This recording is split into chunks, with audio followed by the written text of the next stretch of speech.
sobre a parte tem uma parte simples no comércio varejista, que é a parte de quê, doutora, que você falou? Manipuladores de alimentos.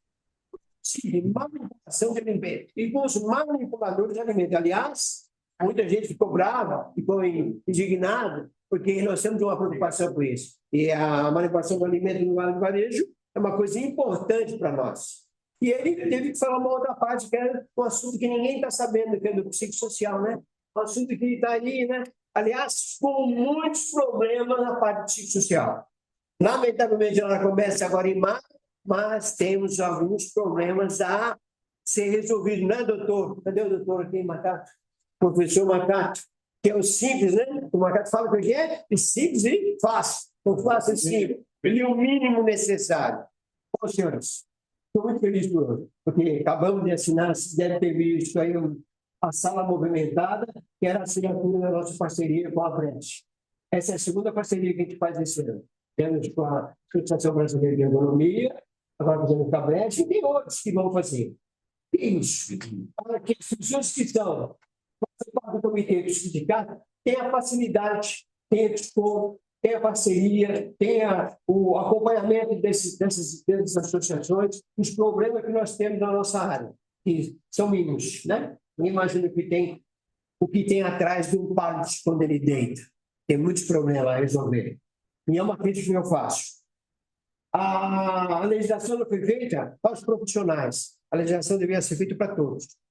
E para as pessoas poderem entender. A gente faz papel e documento, que esse nome é muito chato, não tem que ter papel e documento. Tem que ter ações. Mas vai para os empresários, o empresário pega aquele papel e coloca na gaveta. Ou se não, vai o médico, o engenheiro, para poder explicar o que está acontecendo. Então, em vez de ser mais simples, não dá nem explicar nada, o cara pode nem entender, igual eu disse, se olha a história e ver o que tem que fazer. E aí tem que ser o técnico, o engenheiro, o médico, constantemente conscientizando os nossos empresários do como fazer, para quem fazer, e mostrando que aquilo não é uma raiz quadrada, é uma soma, e nunca a subtração. Mas não é assim que é, e esse é o nosso desafio. Tentar simplificar o máximo. E aí a gente traz profissionais como aqui está, e essa mesa está cheia de profissionais excelentes, que tira a dúvida. Aliás, esse comitê nosso é 24 horas. Então, quem entra no comitê, chega à noite tem que botar um silencioso, porque nós temos mestres aí que trabalham 24 horas. Opa, meu som. Obrigado, Vivi. A Vivi sempre chamando a atenção do velhinho aqui. Não, fique em paz, fique em paz. E eu fico muito feliz com isso, embora o comitê está bem empolgado e tem tirando dúvida. Essa madrugada mesmo, eu vi lá a pessoa questionando, aliás, toda madrugada, a pessoa acho que não dorme, né? Tem um pessoal lá de Pernambuco, o professor lá, que ele fica 24 horas aqui, mas tem pessoas que gostam. E é esse um problema na nossa área. A pessoa tem que vir para a área nossa de segurança e de trabalho porque gosta de gente, de cuidar de gente, não para ganhar dinheiro. Porque aí, se ele vem para ganhar dinheiro, ele fica desanimado. Antigamente, na minha época, eu tenho 70, eu usava a ANR para jogar, eu usava celular, né? E aí, o celular não resolve a coisa. A prevenção é feita com nossos olhos, com o nosso acompanhamento, dia a dia, olhando, orientando, conscientizando. E é isso que a gente faz aqui. Está aqui o nosso doutor Benjamin, que é especialista em frio, em calor, me ajudou muito na área de frio, que é um problema que nós temos na área do comércio varejista. E o doutor Aquil, que para nós é um evento novo, não para eles, que já é um evento velho, o Aquil já está aplicando a parte psicossocial há muito tempo. Ele mostrar isso para nós, que para nós está sendo uma raiz quadrada, para eles é soma de 1 mais 1. Né? Então, essa é a vivência, é o interesse, o cuidado, o carinho que ele tem. O frio para nós é um problema na área do varejo, mas para o Macato não. Ele tem soluções, só que as soluções ela geram alguns impactos ou custo. E aí o empresário vê isso como custo e não como investimento. E esse mês é o mês que nós estamos fechando o FAP, aí ele vai ver como dói isso. E quando o acidente ou a doença acontece, e esse problema tem 2 anos de repercussão, aí fica a briga. Como defender, como fazer, como questionar. Isso para nós é importante porque cria um espaço para a gente poder ajudar a explicar.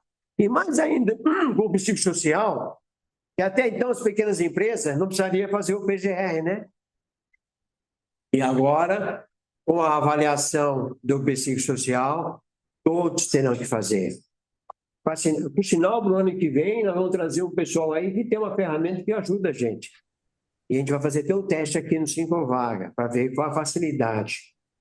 Então, só para vocês entenderem, nós buscamos... Intervalo, senhores, intervalo. A nossa função aqui é buscar ferramenta que facilita a nossa vida. Trazer pessoas que têm experiência, que mostram como a gente cuidar da nossa vida e da vida dos nossos parceiros. Bom, já de falar muito, porque se deixar eu falo demais, né? A mesa hoje está repleta, estou feliz hoje. Os nossos diretores aqui, 2 diretores presentes aqui, olha que benção, diretor do Chico Vaga, tá? Tudo bem? Vocês são, né? Eles também, de vez em quando, tem que puxar isso para vir aqui, né, doutor? Muito obrigado pela sua presença. Certo? Sem contar o Macá. Prazer. Acredite se quiser, é verdade. Gente, vamos deixar o Alfio falar, porque tem coisas boas, experiência que ele está tocando na PG, algo que ele vai poder explicar e mostrar a simplicidade, como diz o professor Macaco atrás de mim, né? Certo? Ele fala sempre dessa simplicidade, o mínimo necessário, e isso é bom. Doutor, aqui o senhor dispensa apresentações. Só tenho que agradecer a Deus pela sua vida e você está aqui pela segunda vez esse ano. Eu fiquei na fila aí, tive que usar parceiros, amigos, para poder trazer você aqui. Obrigado pela tua presença, obrigado por você estar com a gente aqui. Espero que o ano que vem você não esqueça de nós, por favor, tá? E tem uns assuntos para poder questionar você, que você domina, e é um assunto que para nós tem algum problema, que é a parte da manipulação do alimento. Que, aliás, é uma coisa que eu questiono. Para que fazer alguns exames se ele tem ou não contaminação naquele alimento que já é embalado? É uma coisa que a gente quer discutir e trazer aqui para o grupo, que é uma dificuldade que a área do comércio varejista tem.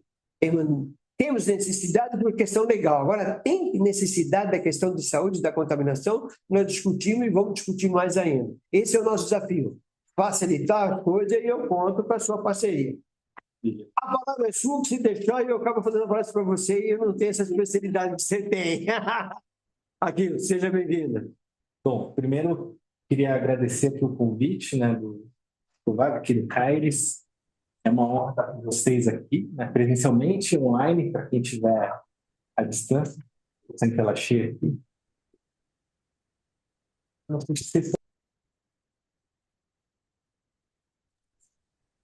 Está ouvindo, pessoal? Está ouvindo, por gentileza? Sim. Obrigado. É só a tela deles que não está passando, eu acho. Por quê? Essa dele está passando, eu queria saber. Acho que só está. Peraí. Acho que tem que estar vídeo ultramundo. Tudo que é ao vivo tem alguns problemas técnicos, tá? É ao vivo, assim acontece. Vamos lá. Seja melhor abrir por aqui. Vamos por aí? Dá o F5 aí para ele apresentar, aí depois que você escolhe, você já escolhe o tela cheia.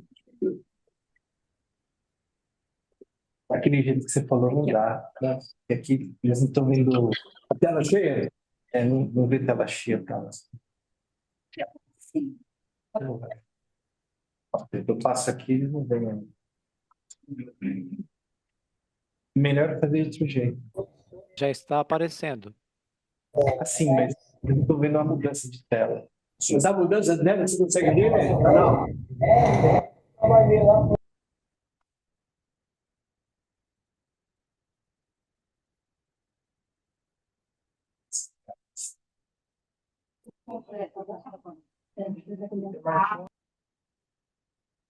Primeiro dá lá no cheia, porque ela aparece aqui. Isso.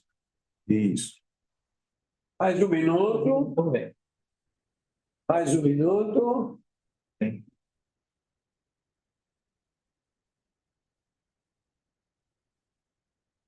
Se fosse eu, era problema de BIOS, tá? Se fosse eu, tá? Eu não tenho essa expertise aí.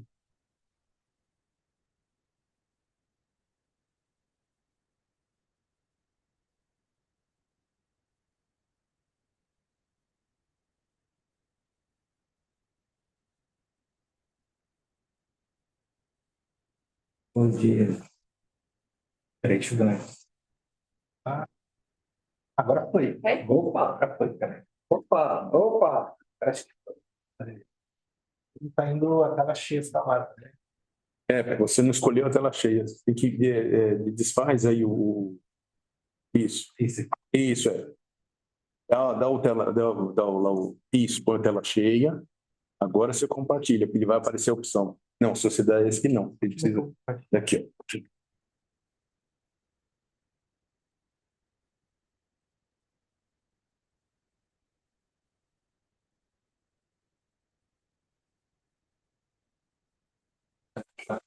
Não.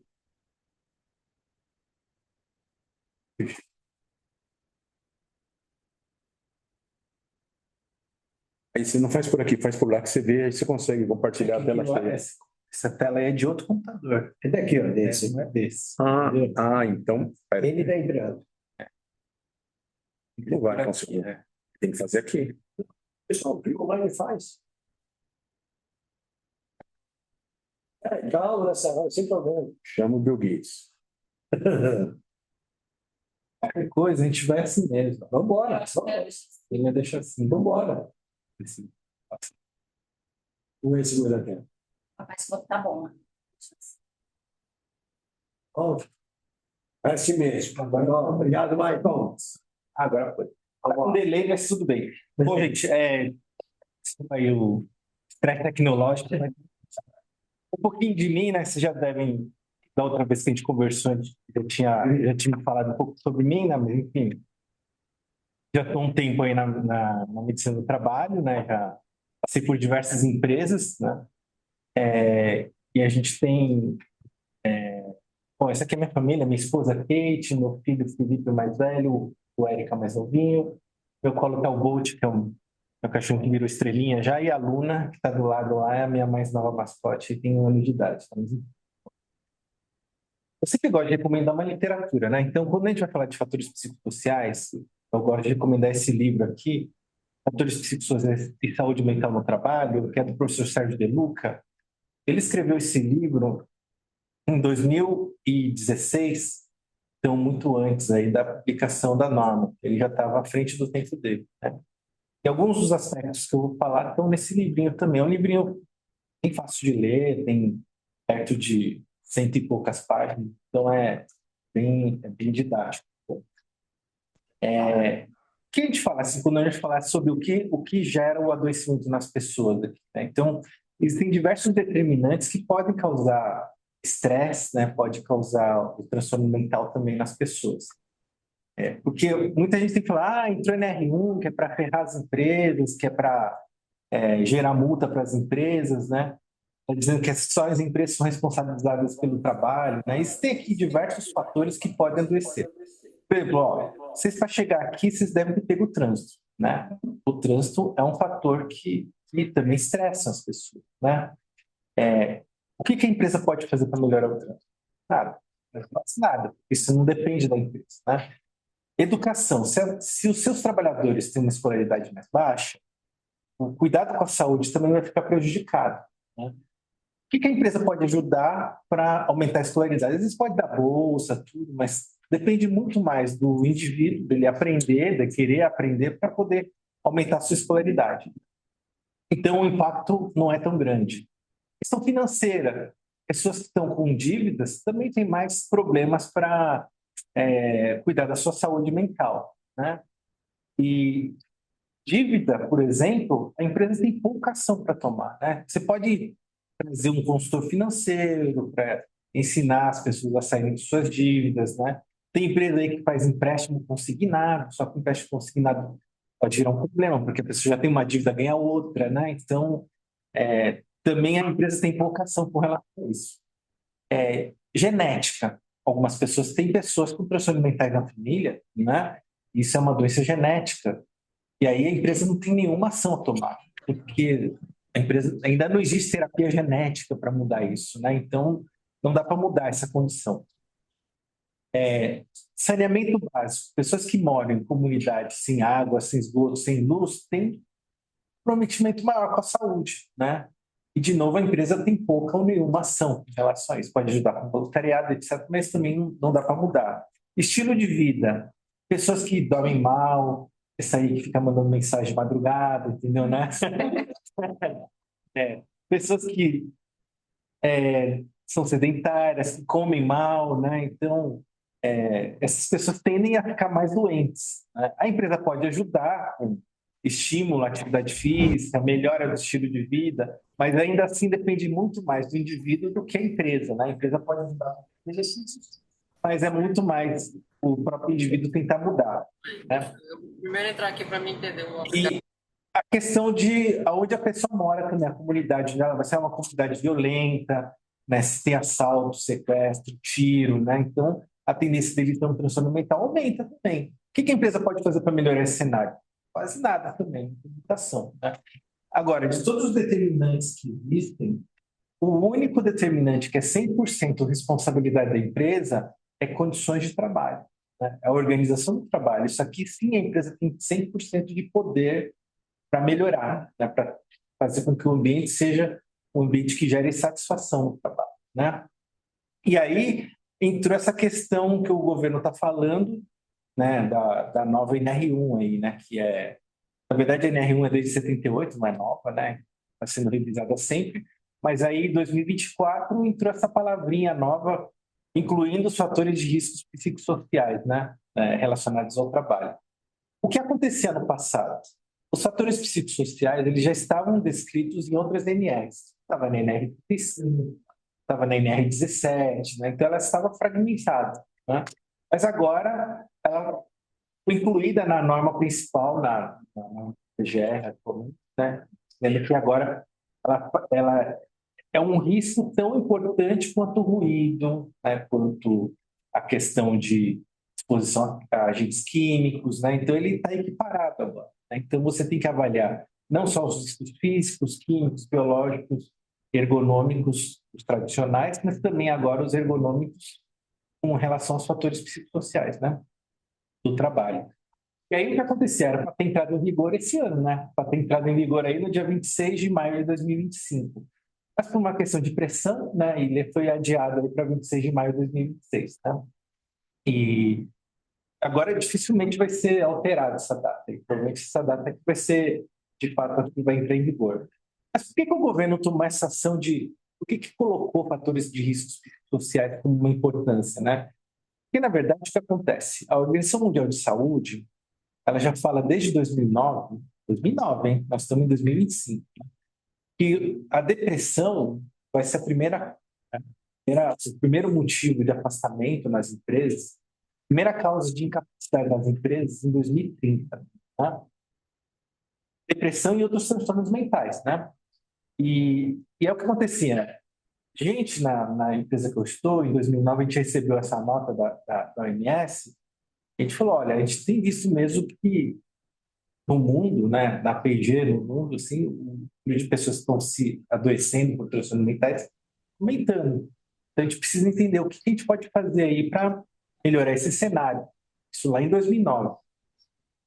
Quando a gente foi ver na literatura, né, basicamente o que falava, né, justamente isso que eu falei, dos determinantes sociais, né, e onde a empresa tem maior ação, que seria na organização do trabalho. Quando a gente foi ver os autores, a gente se baseou basicamente em dois, Karasek e Sigrist. Karasek, ele falava assim, quanto mais demanda no ambiente de trabalho, maior o risco, maior a probabilidade, na verdade, maior a probabilidade da pessoa ficar estressada e, portanto, desenvolver um transtorno mental. Então, o que a empresa precisa fazer? Não é que tem que tirar a demanda, porque sem demanda a empresa não cresce, né? Então, não é zerar a demanda, mas é trabalhar no fator protetor. Então, o que equilibraria a demanda? Seria o controle, né? Então, esse é o estudo do Karasek, fala de demanda e controle. O que é controle, né? Então, traduzindo isso para o português, controle é você fornecer mais autonomia para as pessoas, envolver mais as pessoas nas decisões de trabalho, apoiar o trabalhador para que ele possa executar suas tarefas, dar ferramentas para ele poder fazer o seu trabalho, né? Ter mecanismos de flexibilização no trabalho, né? O outro autor é o Sigrist. O Sigrist fala o seguinte, quanto mais esforço no trabalho, maior a probabilidade do trabalhador desenvolver estresse. Então, para equilibrar essa balança, não é tirar o esforço, mas é você fornecer mais fatores protetores, que seria recompensa. Então, o estudo do Sigrist é esforço, recompensa. Então, o que é recompensa? Lógico que tem um fator muito importante que é a remuneração. Você ganhar bem é importante, né? Você pagar bem o trabalhador é um dos fatores que dá mais recompensa, né? Mas não precisa ser só dinheiro, né? Você reconhecer os seus trabalhadores, dar parabéns pelos méritos, quando você chegar nos trabalhadores, e reconhecer, ó, vem para mim, muito obrigado por tudo que você faz, né? Já saiu um sorriso na cara, entendeu? Então, isso é reconhecer, isso é recompensa também, né? Não precisa ser Não, dinheiro. foi a Brenda. E também você tem um ambiente de respeito, que a liderança respeita o trabalhador, que o trabalhador respeita a liderança, isso também é recompensa, né? Que todos os trabalhadores se respeitem. Tem um ambiente que tenha segurança psicológica. O que é segurança psicológica? Que as pessoas podem ser elas mesmas sem medo de sofrer preconceito, retaliação, né? Sem medo de sofrer algum tipo de preconceito. Então, isso que é um ambiente de segurança psicológica.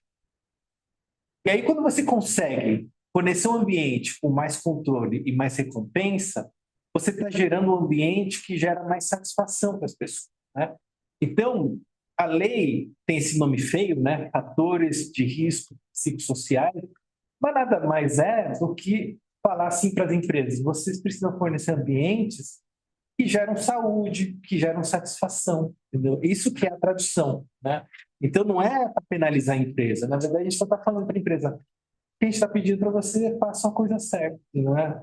Mas a coisa certa é: tem que ter trabalho? Tem que ter trabalho, mas de preferência um trabalho que gere satisfação, que tenha propósito, que as pessoas tenham condições para exercer suas atividades e sejam e que consigam fazer com satisfação o que eles precisam fazer lá, né?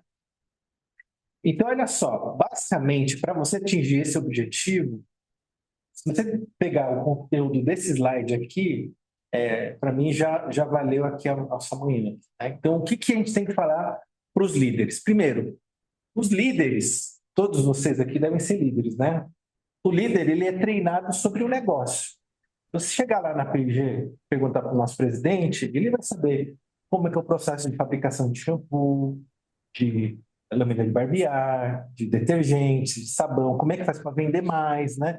Ele entende do negócio. Cada um de vocês trabalha em empresas que o líder também entende do seu negócio. Ele vai saber como é que faz para o negócio gerar lucro, né? Mas uma coisa que o líder não é treinado, e não é culpa dele, é gestão de pessoas. Isso aí não, o líder não é treinado sobre isso. E aí cabe o papel desse comitê aqui, de cada um de nós, nas nossas organizações, ensinar os nossos líderes como que eles podem gerir melhor suas pessoas no ambiente de trabalho. Isso independe se é grande ou pequena empresa. Pode ser pequena empresa também. Vocês falaram aqui, vocês estão com dificuldades com as micro, pequenas e médias empresas, né?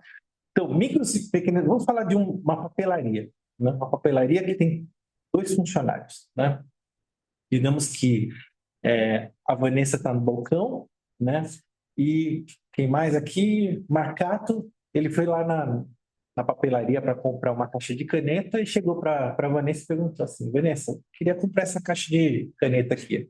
A Vanessa falou assim: essa caixa aqui custa R$10, né? Aí o Marcato fala assim: se eu pagar à vista, né, você me dá desconto? Né? Aí a Vanessa fala: peraí que eu preciso ver. Aí ela vai subir a escadinha e vai perguntar para o Caires, que está lá no escritório dele. Né? O Caires está lá na mesinha dele, fazendo a contabilidade da empresa. Aí a Vanessa pergunta: Caires, o cliente lá embaixo, ele está querendo comprar essa caixa de caneta aqui, que eu sei que custa R$5, né? E a gente está vendendo a 10, e ele está pedindo desconto. Posso dar desconto? Aí o cliente fala: faz a 9, então, né? Aí a Vanessa desce a escadinha, só que o Marcato estava com pressa, ele foi embora, entendeu, né? O que acontece? A Vanessa vai ficar frustrada, porque perdeu a venda, né? Só que a Vanessa sabia que dava para dar R$9, porque ela sabe o preço real, ela custa 5, né? Se eu fosse empoderada para dar o desconto na hora, eu já ia falar para o Marcato: eu faço a 9, e o Marcato ia pagar os R$9, eu ia efetuar a venda, ia ficar feliz, o Caires ia ficar feliz porque ele efetua mais uma venda, todo mundo ia sair ganhando.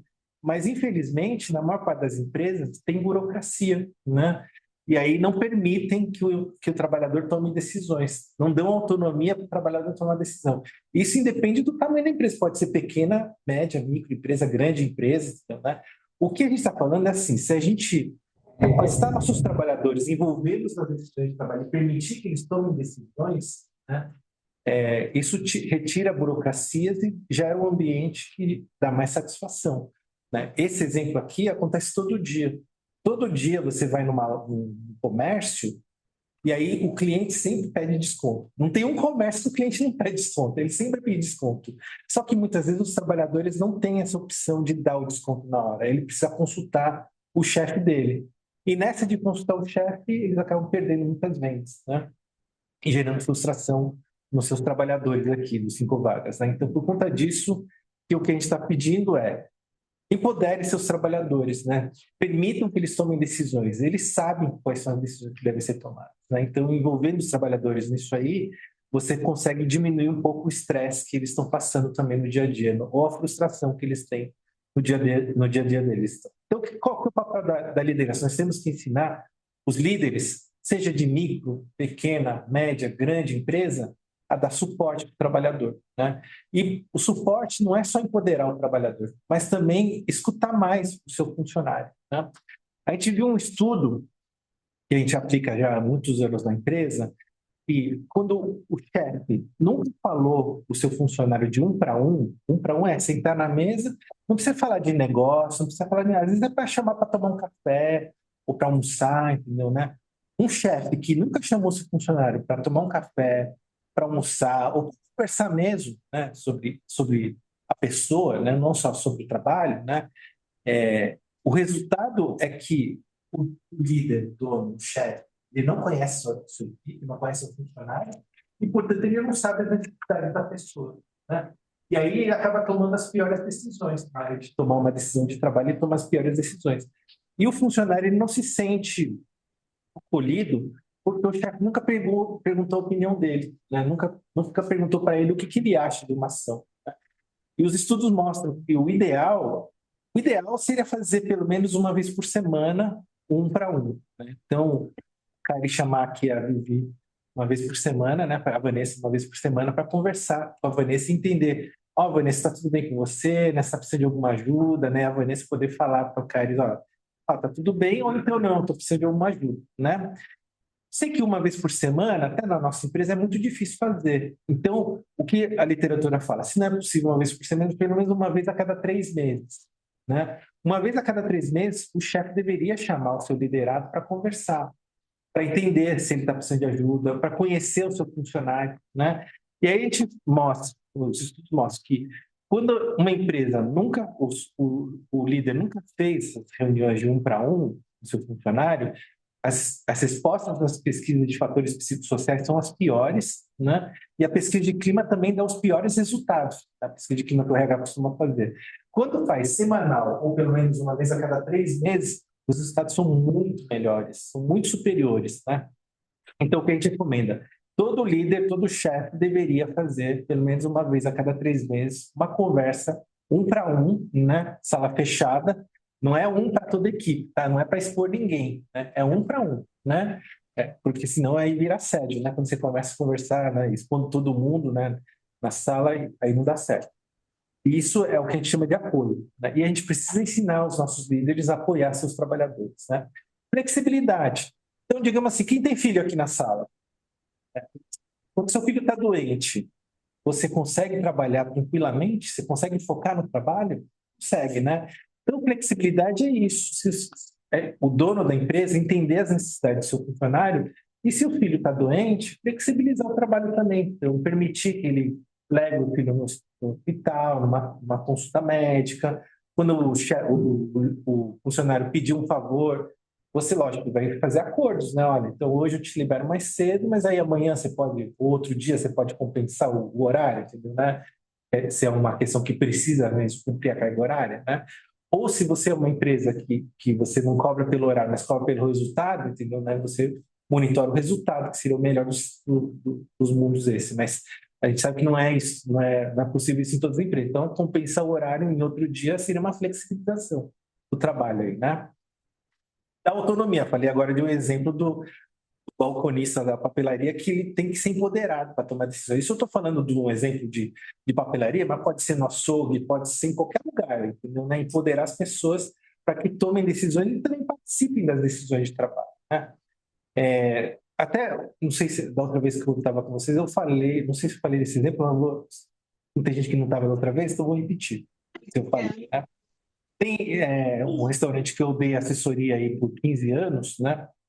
Um restaurante árabe, inclusive, que tem aqui perto, né? A primeira unidade deles aqui perto, que o dono da empresa falava assim, nossa, o nosso pão sírio, ele é horrível, entendeu, né? A gente pede as pastas aqui, lá, o baba ganoush, né? E aí o cliente vai comer o pão sírio, parece que está comendo uma sola de sapato, né? O nosso baba ganoush, né? Não combina, né?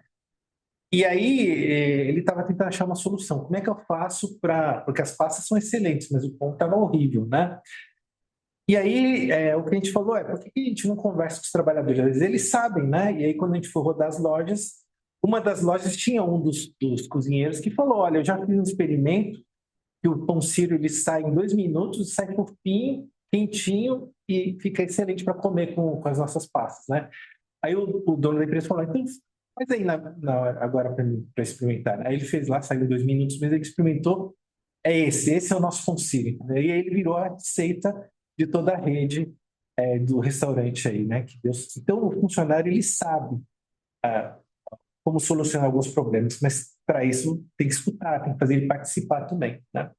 Simplificar processos. Isso aqui é um desafio para toda empresa, seja ela pequena empresa, média ou grande, né? Por exemplo, quem trabalha em empresa grande, vocês devem saber como é difícil trabalhar para cadastrar um novo fornecedor, né? Cadastrar um novo fornecedor em empresa grande demora no mínimo uns 3 meses, porque tem que passar por uma série de processos aí. Isso estressa toda a cadeia, porque a ponta está precisando do fornecedor rápido para desenvolver um projeto, para entregar alguma coisa, né? E aí, enquanto o fornecedor não é cadastrado, tem que ficar lá esperando o cadastro para poder executar a ação. E as cadeias iniciais também, porque fala assim, olha, o cara está querendo trabalhar, mas não consegue porque não está cadastrado. Então, simplificar esse tipo de processo é uma forma também de diminuir o nível de estresse da organização. Eu estou falando de um exemplo de cadastro de prestador, mas pode ser qualquer outro processo que seja burocrático nas empresas que estão trabalhando. Então, nós temos que desafiar a burocracia. Se vocês verificam que o trabalhador fala que é muito burocrático um processo, senta com eles, com seus trabalhadores, o líder tem que fazer isso, para estudar maneira de simplificar. Por exemplo, o próprio RH, né? Quando eu entrei na companhia, um processo de admissão de trabalhador demorava, em média, 30 dias. Era muito tempo para admitir uma pessoa, né? Hoje, o processo de admissão diminuiu para 1 dia e meio. Né? Então, agora está muito mais rápido para admitir as pessoas, porque a gente simplificou muitas etapas do processo que estressavam. Estressava o candidato, estressava a gente, né? Deixa eu ligar no celular também. Então, simplificação, respeito, né? Nós temos que ensinar o que é segurança psicológica para as pessoas, né? Para os líderes, eles não sabem o que é isso, né? Então, segurança psicológica é você entender que as pessoas são diferentes, né? E respeitar as diferenças das pessoas, tá? Então, não é que, por exemplo, vocês devem conhecer empresas que lá fora o trabalhador é de um jeito, ele entra na empresa, ele vira uma outra persona, né? Isso não é natural, né? Você transformar um trabalhador de um jeito para ser ele lá fora e dentro da empresa diferente, ele gasta muita energia pessoal para virar essa nova persona. Isso pode gerar um transtorno de adaptação, né, para ele. E ele ter problemas de saúde mental no futuro. Então, a gente tem que ensinar os nossos líderes a entender que lá fora e dentro da empresa ele tem que ser a mesma pessoa, justamente para diminuir esses transtornos de adaptação que as pessoas podem ter. Reconhecer mais as pessoas, então não quer dizer que tem que toda hora dar dinheiro para as pessoas, mas dar mais parabéns, né? O que a gente vê em algumas empresas é que o chefe às vezes nunca deu parabéns pelo dia a dia mesmo, né? Que as pessoas estão lá. Ele tem que agradecer, né? Chegar para os seus funcionários e falar, olha, obrigado pelo que vocês fazem aqui, eu tenho muito orgulho, né? Graças a vocês a empresa está crescendo, ou graças a vocês a empresa existe, né? Isso é uma forma também de ajudar. Então, basicamente, isso tudo aqui é custo zero, tá, gente? Tem custo fazer isso, né? Isso serve para micro, pequena, média, grande empresa.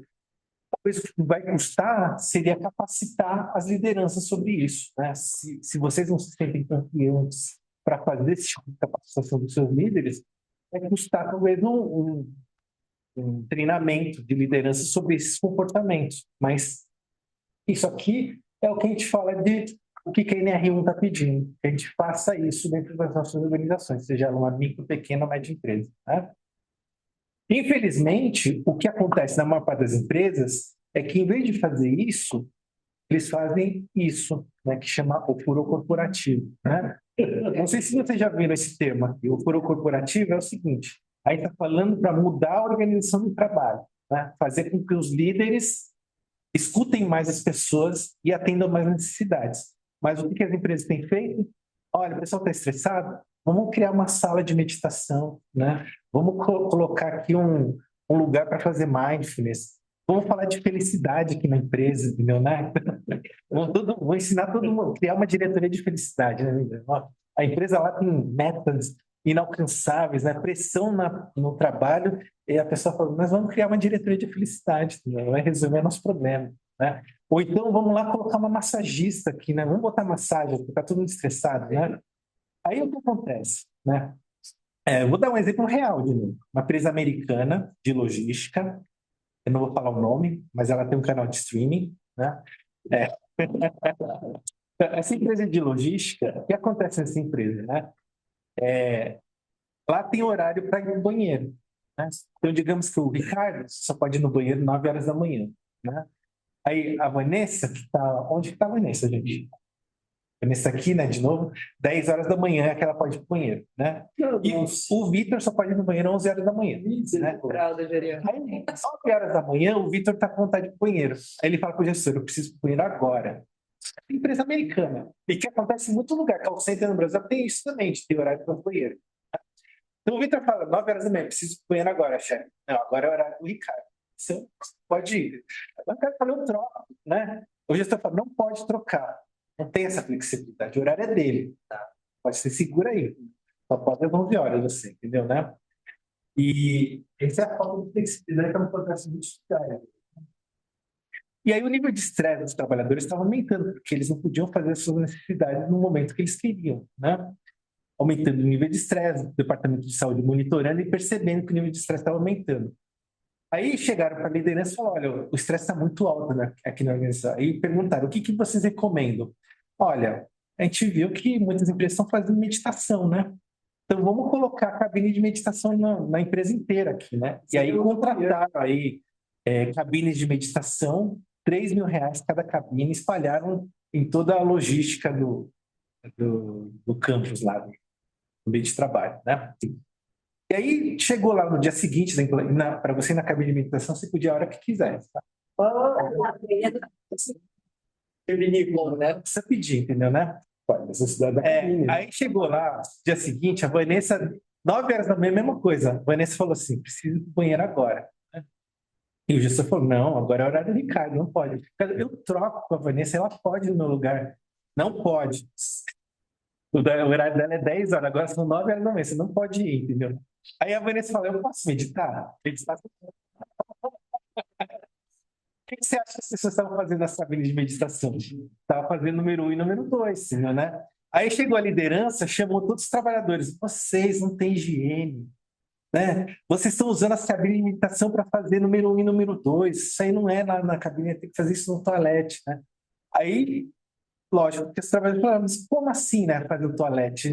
Quando a gente quer ir para o toalete, não pode ir, mas na cabine de meditação eu posso quando eu quero, entendeu? Né? Então, lógico, o sindicato lá processou essa empresa, né, por causa de não respeitava a fisiologia das pessoas, e a solução para diminuir o estresse das pessoas era muito simples, era só ter conversado com os trabalhadores perguntando o que vocês precisam. Aí eles não falaram, a gente precisa ir para o banheiro, né?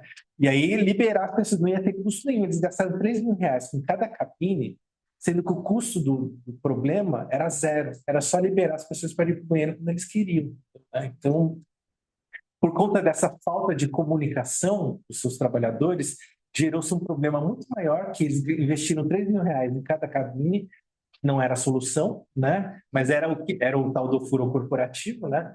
Você está comprando uma coisa que não soluciona, né? E, além de tudo, tomaram o processo do sindicato, ficaram com a reputação queimada, porque saiu em tudo quanto é mídia, né? Não, foi lá nos Estados Unidos, né? Mas eu não duvido que no Brasil não tenha dessas coisas também, de empresas terem um problema e acharem uma solução mágica de prateleira e colocar aí como... por aí, né, também, né? Por exemplo, a própria questão de diretoria de felicidade, hein? Vocês veem aí que tem empresas que estão criando diretoria de felicidade, mas são empresas que vocês sabem que têm altas metas, altas demandas de trabalho lá. E aí tudo é muito maravilhoso no administrativo, mas vai chegar lá na logística e falar para eles que eles têm que ser felizes, entendeu? Né? Então não é assim que funciona, né? Então, Mesmo que o doutor SG, né? exatamente. Ou então mesmo, eu trabalhei também 10 anos em banco, né? Aí em banco tinha muito disso. Olha, tudo que vocês fazem é tudo para o escritório, né? Aqui nas agências não tem nada disso. Vocês estão falando aí, olha, venha trabalhar no banco tal tem áreas de lazer, né? Tem áreas de convivência, tem setores aqui para você poder relaxar. Olha aqui na agência, onde tem essa área de convivência? Onde tem essa área de lazer aí que vocês estão falando? Onde tem a área que eu vou relaxar aqui na agência? Não tem, entendeu? Né? Então, o comercial é muito para aparecer na mídia, né? Você aparece no Exame, todo mundo quer trabalhar nessa empresa, né? Mas quando vai ver na realidade não é bem assim.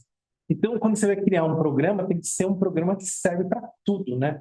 Não é só para o administrativo, mas também vai servir para a sua cadeia de lojas, de redes, né? De agências, né? Então, não é só para um lugar. E esse artigo do Foro Corporativo ó, foi escrito em 2006 pelo professor Mário Ferreira, né? Mário Ferreira lá de Brasília, que atualmente está aqui em São Paulo, né?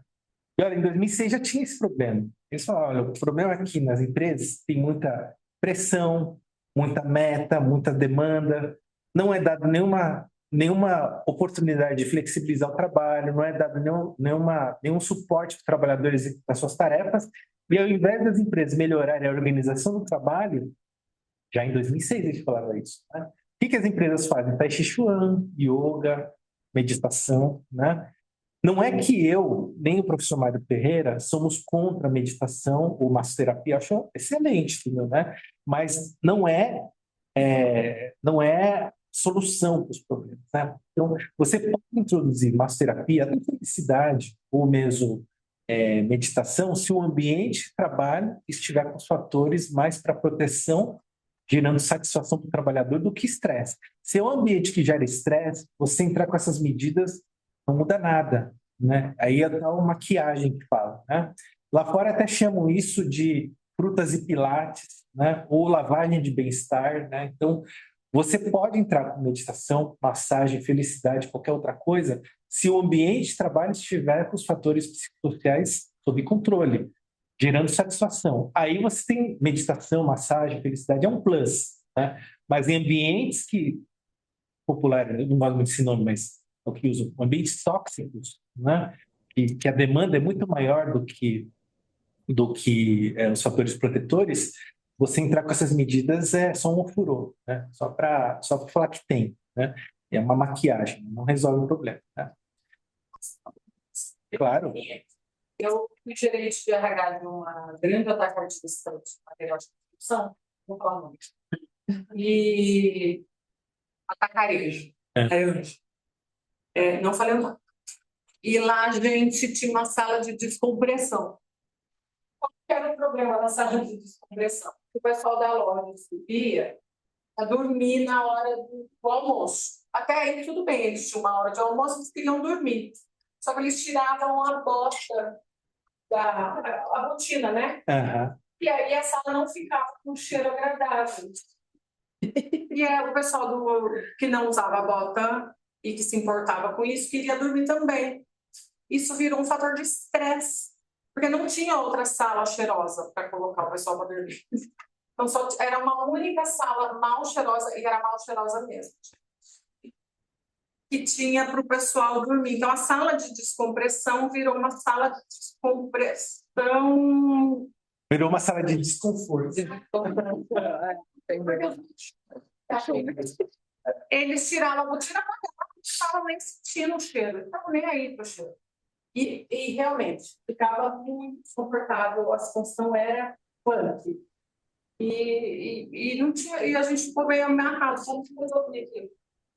Era sala de Era sala de descompressão.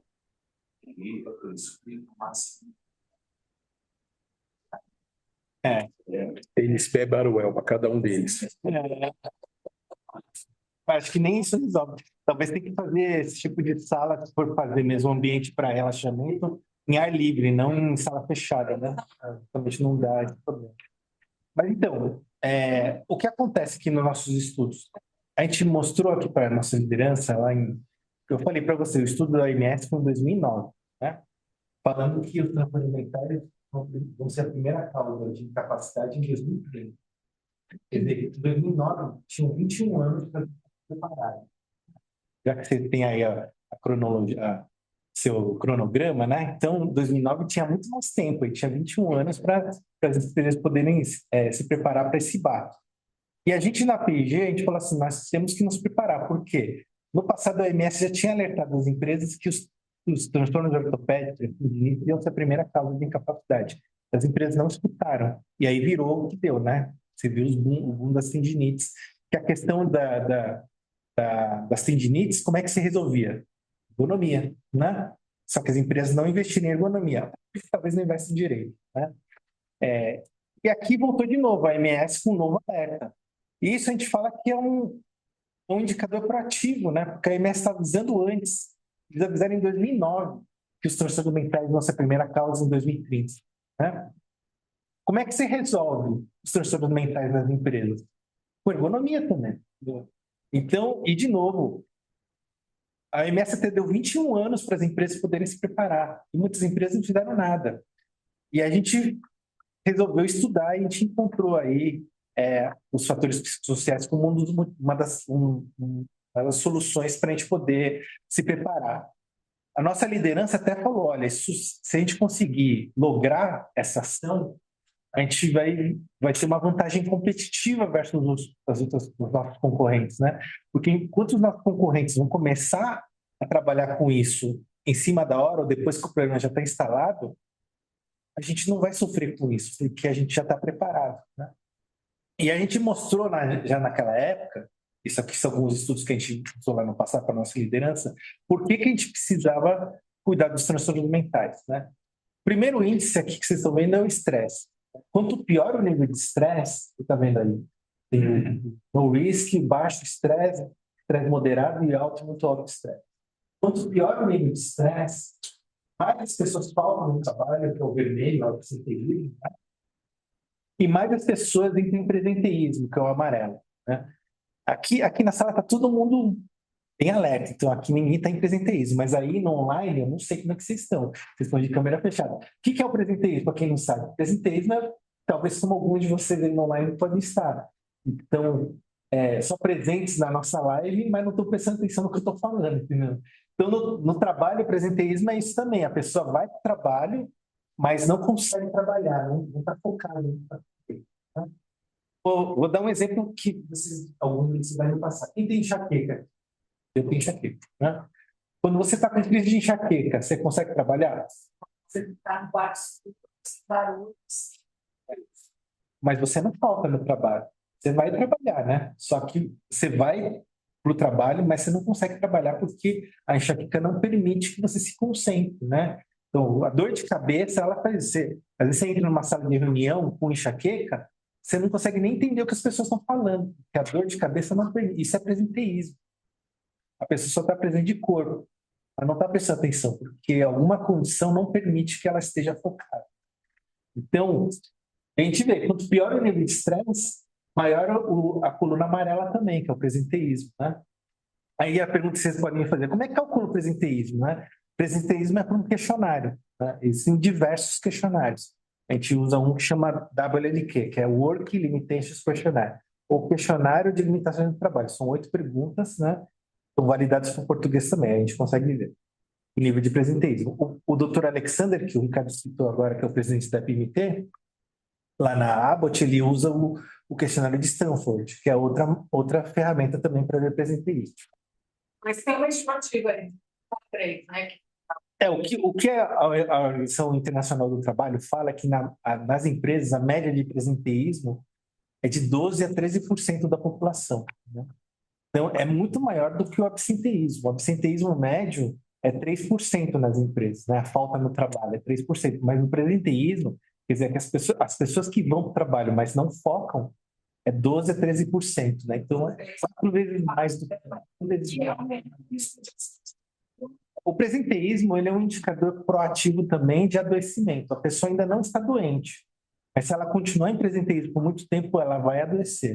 Ela pode desenvolver um transtorno mental ou pode desenvolver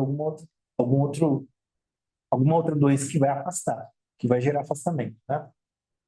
E aí, quando a gente soma a coluna amarela com a coluna vermelha, dá a coluna azul, que é a perda de produtividade. Se você foca no trabalho para o vermelho, absenteísmo, se você está no presenteísmo, você também não está produzindo. Por isso que a soma dos dois é perda de produtividade. Quando eu multiplico essa perda de produtividade com a média salarial anual, eu consigo ver o custo médio de quanto está custando essa população com alto nível de estresse, né? E aqui nesse estudo que a gente fez lá em 2016, a gente viu que pessoas com alto nível de estresse custavam para a companhia $6.398 ao ano de perda de produtividade, né? Isso é quase 2 vezes mais pessoas que estão com um nível de estresse moderado ou baixo, né? Então, por causa disso, é importante a gente ajudar a diminuir o nível de estresse da organização, né? Ter um pouco de estresse, então, o estresse ele é importante. Sem estresse a gente não faz nada, né? Só que o que não pode é ter um alto nível de estresse, porque o alto nível de estresse é um passo para você entrar no tal do burnout aí que vocês estão vendo, né? O desgaste, a pessoa está esgotada, né?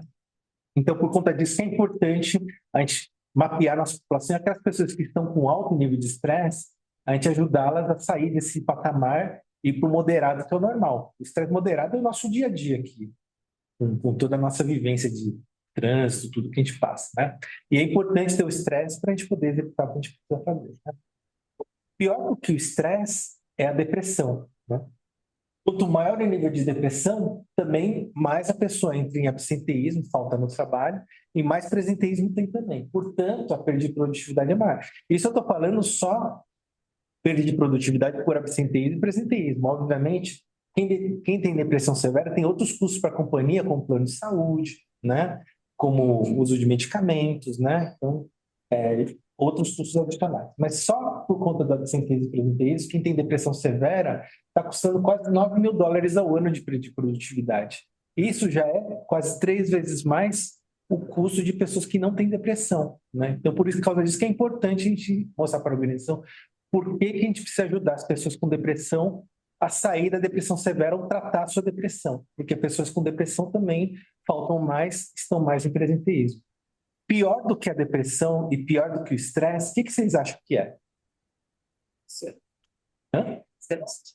Ansiedade? Eu vou te falar que é o sono. Né? O sono é pior, entendeu? Né? Então, pessoas que dormem mal, ó, tá vendo? Pessoas que têm problema de sono severo custam quase $10.000 para a organização por ano, né? Isso é quase 4 vezes, 3 vezes mais, na verdade, 3 vezes mais do que pessoas que não têm sono, não têm problema de sono. E vocês sabem, se você tem uma noite de sono mal dormido, o dia seguinte vocês é horrível.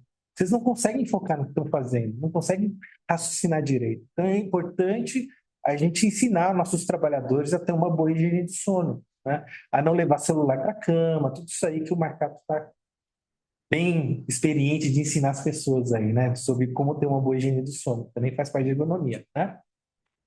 Muito bom. E aí, quando você está numa empresa grande, média grande, existem algumas ferramentas que você pode usar aí, né? HCIT, COPSOC, JSS, ERI, para vocês poderem aplicar. São os questionários para vocês identificarem quais são os fatores psicossociais que vocês têm nas organizações de vocês e onde vocês precisam melhorar, né? HCIT, eu não vou entrar no detalhe, porque acho que você já falou disso aqui, né? Então, quem quiser ver, só entra lá no Marcato, que já deu para vocês, ele falou com detalhes aí disso. Então, HCIT, que são os sites de demandas que avalia, né? Demanda, controle, suporte do gestor, né? Apoio dos colegas, relacionamento, papel e mudança, né? O COPSOC, que tem o curto, o médio e o longo, né? O longo é mais para pesquisas científicas, né? O médio é o que a gente recomenda que as empresas utilizem, e o curto ele não serve para ver fatores psicossociais, porque é só para um rastreamento, é só para triagem.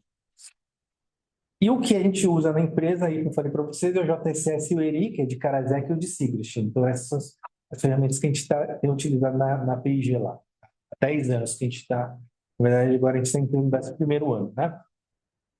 O JSS, que vê demanda e controle, ele tem essas perguntas. Eu vou deixar com vocês, tá? Eu não vou entrar no detalhe das perguntas aqui, porque eu queria focar mais no plano de ação, que eu acho que é muito mais interessante do que ficar focando de como aplica o questionário, né? Depois, se vocês quiserem detalhe de como que eu aplico o questionário, tem o Marcato, tem eu, vocês têm os nossos contatos aí, nós estamos no grupo lá também. Só perguntar para a gente que a gente pode ajudar vocês com essa questão de como aplicar os questionários. Então, esse aqui é só para vocês verem como é o questionário de demanda e controle e como é que é o questionário de esforço e recompensa, tá? E aí a gente vai aplicando o questionário, a gente consegue ver em que nível a nossa população está de probabilidade de geração de estresse, né? Se está em nível muito baixo, baixo, neutro, alto, muito alto, tá? Que é o que vai para o PGR, né? E aqui, nesse caso dessa população, quando a gente faz o cálculo, a gente vê que essa população está no nível baixo de probabilidade de estresse, né? E aqui, a gravidade, isso aqui é a classificação que a gente usa na nossa organização, tá?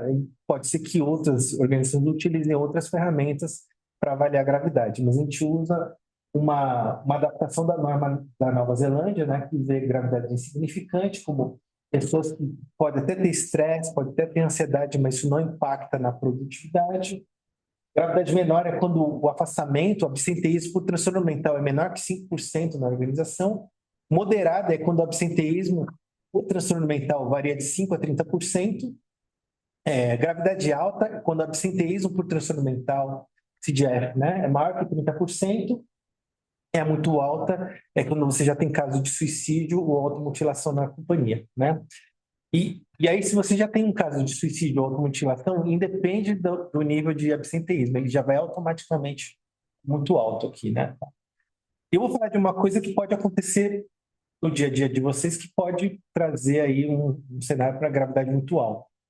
Por exemplo, tem algumas pessoas, quando você vai olhar, o médico vai fazer o exame físico das pessoas e as pessoas entram na sala com a mão fechada, assim, né?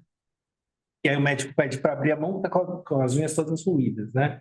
Quando você vê que tem um departamento que está todo mundo roendo unha, né? Isso já mostra, já é um sinal de que aquele setor provavelmente é um setor que tem uma alta demanda, talvez fatores psicossociais mais para o lado da geração de estresse, e isso pode ser considerado uma automutilação. As pessoas estão roendo unha ou estão arrancando a pele também, né? E aí fica com a mão toda sangrando, assim, né? Tem gente que está nas reuniões tão ansioso e começa lá a se rasgar, assim, né? E se machucar, né? A mão mesmo, né? E aí no exame físico a gente pega essas pessoas com a mão toda machucada, né? E a gente vê que todo mundo, coincidentemente, é todo mundo do mesmo departamento, né? Então, uma coisa tem nesse departamento aí que está fazendo as pessoas ficarem desse jeito. Quem trabalha em cozinha, né? Às vezes o cozinheiro, ele fica estressado porque o salão está com uma alta demanda, né? E aí ele sofre pressão do pessoal do salão. Olha, pessoal, estão reclamando lá, está demorando muito para vocês entregarem os pratos, né? E a cozinha está sobrecarregada. Então os cozinheiros, eles pegam as facas e começam a se cortar, que é uma forma de reduzir o nível de ansiedade deles, né? Então eles se cortam e aí reduz o nível de ansiedade e aí eles conseguem se focar no que tem que fazer para terminar de fazer as tarefas deles, né? E aí você pega no exame físico lá, vários cozinheiros com cortes nos braços, tá? E aí você perguntou o que aconteceu. Quando eu estou muito ansioso, eu pego a faca e corto. E isso diminui um pouco o meu nível de ansiedade. A mesma coisa do administrativo que fica roendo unha ou fica arrancando a pele também, porque ele tenta diminuir a ansiedade de alguma maneira, tá? E aí, quando chega na situação, não precisa ser suicídio, mas a gente já classifica como gravidade muito alta, né? Isso é porque precisa de uma ação, né, a ser tomada aí, né? Quando a gente cruza o nível de probabilidade, que é pelo questionário, o nível de gravidade, que é pelo absenteísmo, ou pela mutilação, a gente monta a matriz de risco aí do PGR, né? E quando a matriz de risco cai no médio, alto, muito alto, aí é o medo que muitas empresas têm, né? O risco vai acabar migrando para o PCNSO, né? Aí vocês me perguntam, mas que risco que vai para o PCNSO? Aí vocês podem colocar de diversas maneiras, né? Pode ser risco ergonômico, fator de risco psicossocial e acabou. Pode ser assim. Ou pode ser mais específico. Ergonomia, fator de risco psicossocial, alta demanda no trabalho, né? Ou pode ser mais específico ainda, que é aí na pergunta que está dando mais pontuação em demanda, né? Pode ser assim, ó.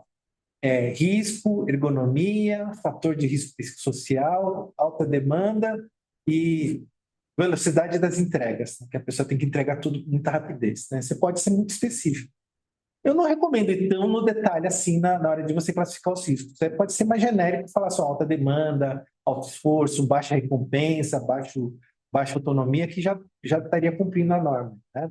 Mas o fato é que assim, por que eu estou falando isso? Porque eu já vi alguns lugares que eles colocam assim, eles são muito específicos na pergunta, né? Imagina você estar entrando na empresa, digamos assim, venda, você está entrando na empresa, vai fazer seu ASO admissional. Aí recebe lá no seu ASO, está escrito assim, risco ergonômico, fator de risco psicossocial, né? Baixa remuneração. Você entrou numa empresa que está escrito baixa remuneração. Eu falei assim, nossa, olha a roubada que eu estou entrando, entendeu, né? Então, não é para você, assim, não acho que vocês precisam ser tão específicos na hora de determinar o risco no ASO, né? No PCMSO.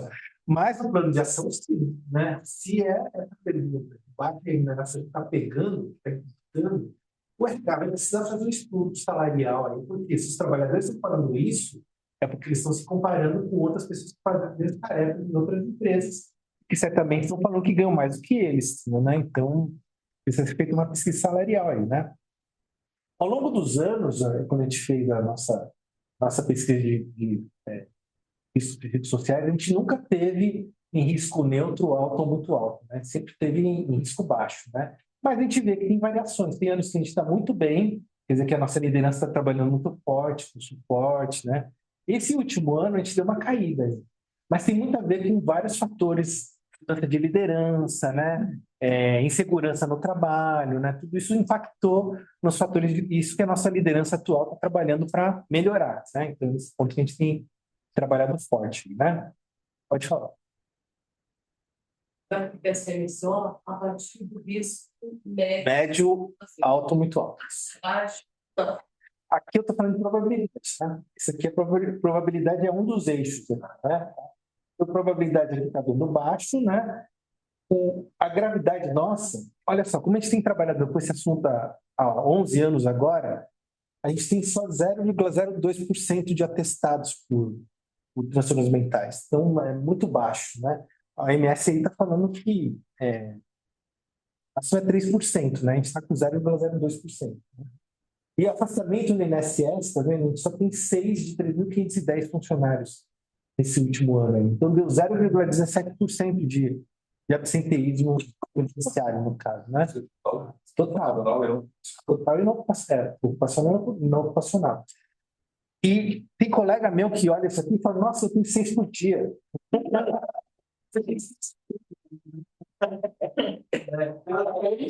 Mas é isso que a gente mostra para a empresa, não é só para cumprir lei, né? A gente não está fazendo isso só para cumprir lei.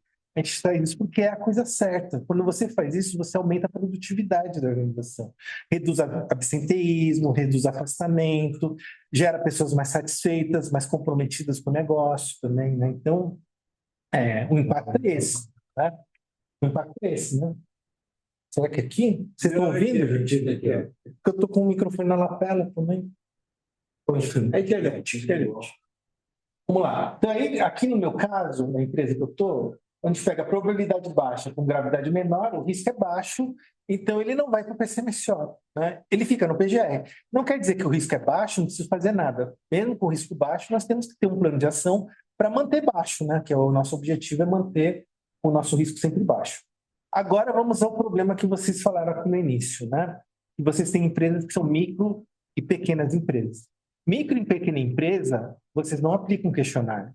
Porque questionário, você consegue identificar quem são as pessoas em pequenas e micro empresas, né? Grande empresa, você pode aplicar questionário porque você consegue manter o sigilo, a confidencialidade. Agora, naquela papelaria que só tem a Vanessa de funcionária, você aplica o questionário, eu sei que foi ela que respondeu, entendeu? Aí não tem sentido aplicar questionário lá, entendeu, né? Bota lá um desenho. Então não tem sentido numa papelaria eu aplicar questionário lá, porque eu sei que foi ela que respondeu, né? Porque só tem ela de funcionário. Então, pequena empresa, pequena empresa, você vai usar o que está no livro lá do professor Sérgio De Luca, que chama grupo focal, que no caso dela nem vai ser grupo, que é indivíduo, né? É indivíduo focal, né? Mas empresas com, menos que 50 funcionários, você chama todo mundo numa sala como essa, né? Tipo nos restaurantes que eu fazia assessoria naquela época, lá quando eu era médico de assessoria também, né? Na minha época não existia a Brecht ainda, tá? Então eu não era associado à Brecht porque não tinha, né? Mas enfim, depois que o Newton veio me falar, que o Newton criou a Brecht, ele veio falar para mim, mas eu já tinha vendido a minha assessoria, não tinha mais. Mas, então, gente, quem tem assessoria se associa à Brecht. Então, é o que acontece. Pequenas empresas, naquele restaurante, a gente chamava uma sala como essa e a gente fazia um grupo focal. Que, na verdade, naquela época nem tinha esse nome, entendeu? Mas a gente fazia sem saber, né? Então, a gente conversava com as pessoas para entender as necessidades. Então, aqui eu vou fazer um esqueminha para vocês, que não é uma receita de bolo, mas pode ser um modelo para vocês. Essa apresentação vai ficar com vocês, então vocês podem aplicar nas empresas que vocês assessoram, né? Então, num grupo focal, você junta o pessoal numa sala assim e fala, olha, tudo que a gente falar aqui morre aqui dentro. Nada que a gente falar aqui vai chegar o chefe não está na sala, tá? Não traga o chefe para o grupo focal. O chefe não pode estar no grupo focal, né? Então, assim, tudo que a gente falar aqui morre aqui dentro. O seu chefe não vai saber que foi a Vanessa, que foi o Ricardo que falou, que foi o Caires que falou, né? O que a gente vai levar para a sua liderança, para o seu chefe, o dono da empresa, é somente o que ele precisa saber para melhorar o ambiente de trabalho, entendeu, né? Não que foi a Vanessa que falou, que foi a Vivi que falou, que foi o Caires que falou, ninguém precisa saber, tá? Então é isso, tudo confidencial. Feito esse acordo, os trabalhadores já ficam mais tranquilos, né? Eles ficam, então tudo bem, tudo que eu falar aqui morre aqui dentro, não vou ser exposto, então eu posso falar o que eu quiser, né?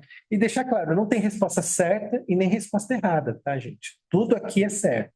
Porque o que eu quero, o que o avaliador quer entender é como eu posso ajudar vocês e como eu posso orientar melhor o seu empregador para que ele faça com que o ambiente de trabalho de vocês fique melhor, né? E aí, digamos que o início você tem que quebrar gelo, né? Então você pode fazer aquele jogo de palavras lá, né?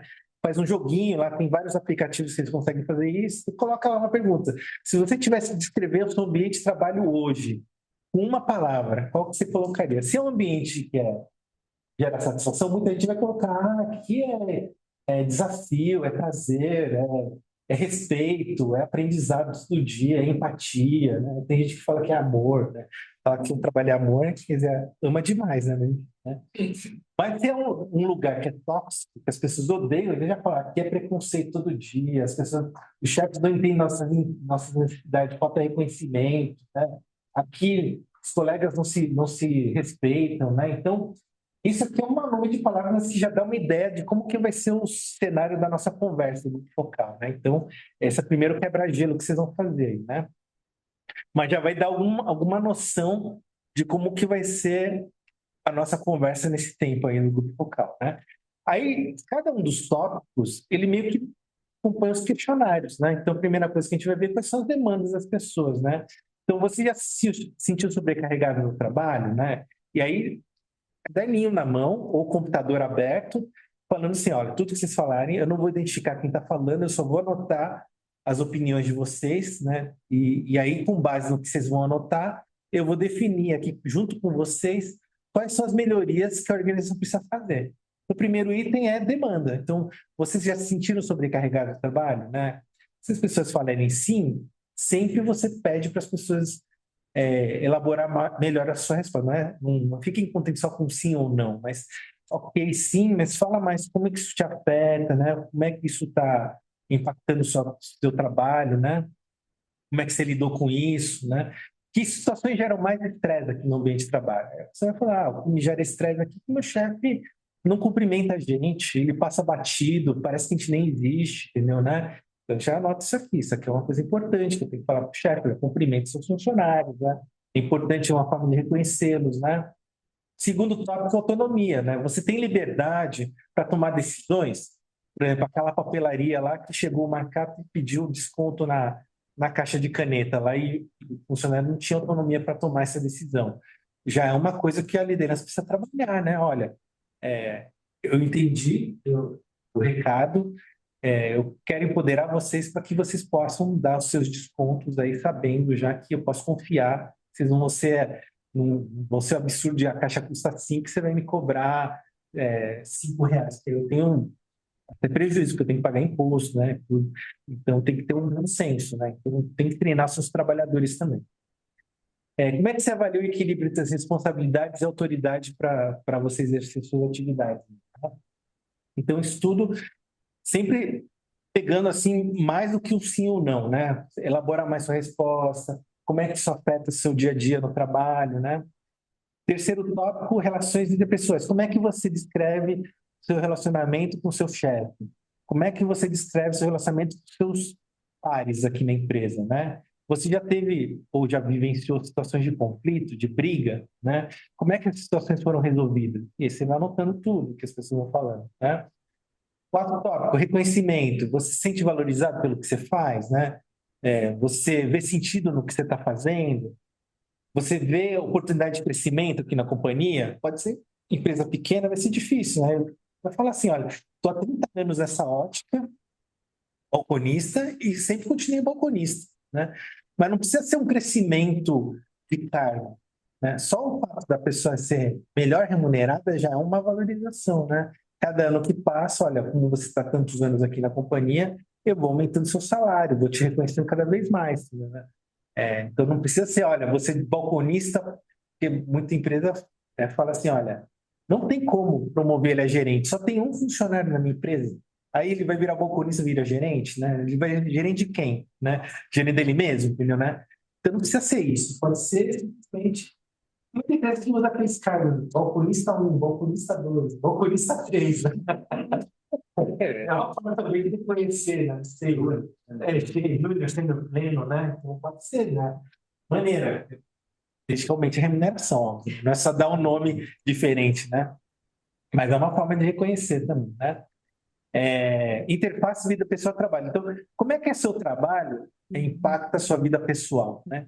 Tem muita gente que fala assim, olha, eu trabalho tanto que mesmo quando eu chego em casa, eu continuo trabalhando, entendeu, né? Então, o certo seria que o trabalho não invadisse sua vida pessoal, não permitir que os trabalhadores tenham sua vida pessoal impactada pelo trabalho. Isso aí faz com que eles tenham menos satisfação na vida, né? E flexibilidade, né? Por exemplo, se tem um filho doente, você pode ir, você pode compensar esse trabalho outro dia, né? Mas tudo que os trabalhadores falarem, eles vão anotando, né? E, cadê aqui? No encerramento, você vai pegar quais os 3 ou 5 tópicos que vocês acharam mais relevantes na conversa toda que vocês tiveram. E senta com os trabalhadores e fala, olha, o que eu vi aqui na nossa conversa é que vocês falaram que o seu chefe não cumprimenta, isso incomoda demais vocês, né? E o chefe não dá autonomia para vocês nem darem desconto nos produtos, tem que perguntar para ele. Entendi que isso é uma dor para vocês. Eu entendi também que vocês não são reconhecidos, não tem aumento de remuneração há muito tempo, né? Isso também é uma coisa que é muito relevante para vocês, né? Vocês concordam com isso? E aí os trabalhadores vão falar, não, olha, além disso, também tem esse outro fator que me incomoda muito, que incomoda aqui o grupo, né? Então, tudo isso aí vocês têm que colocar também no papel, porque é isso que vocês vão levar para o plano de ação, para o líder tentar melhorar esses fatores aí, né? E aí, diferente da questionário de empresa grande que a gente aplica lá para ver probabilidade e gravidade, empresa pequena, média, que você usou grupo focal, a matriz que a gente usa, no inglês a gente chama matriz SWOT, que é para ver, que em português vira matriz fofa, né? Que é fortaleza, oportunidade, fraqueza e ameaça, né? Então, o que você vai fazer? Gosto desse acrônimo, né? Matriz fofa é bonitinho, né? Então, você pega a matriz fofa e bota lá. Qual é a fortaleza dessa empresa, dessa papelaria, desse comércio, né? A fortaleza é que o chefe, ele dá muito apoio para a gente, ele sempre está aqui junto com a gente, trabalhando junto. Se ele vê que a gente está muito sobrecarregado, ele desce, vem atender junto com a gente, né? Ele dá muita oportunidade para a gente, né? Mas quais são as fraquezas? A fraqueza é que, infelizmente, a gente aqui não vê oportunidade de crescimento, aqui a gente não tem, ele não cumprimenta a gente, isso eu vejo uma fraqueza.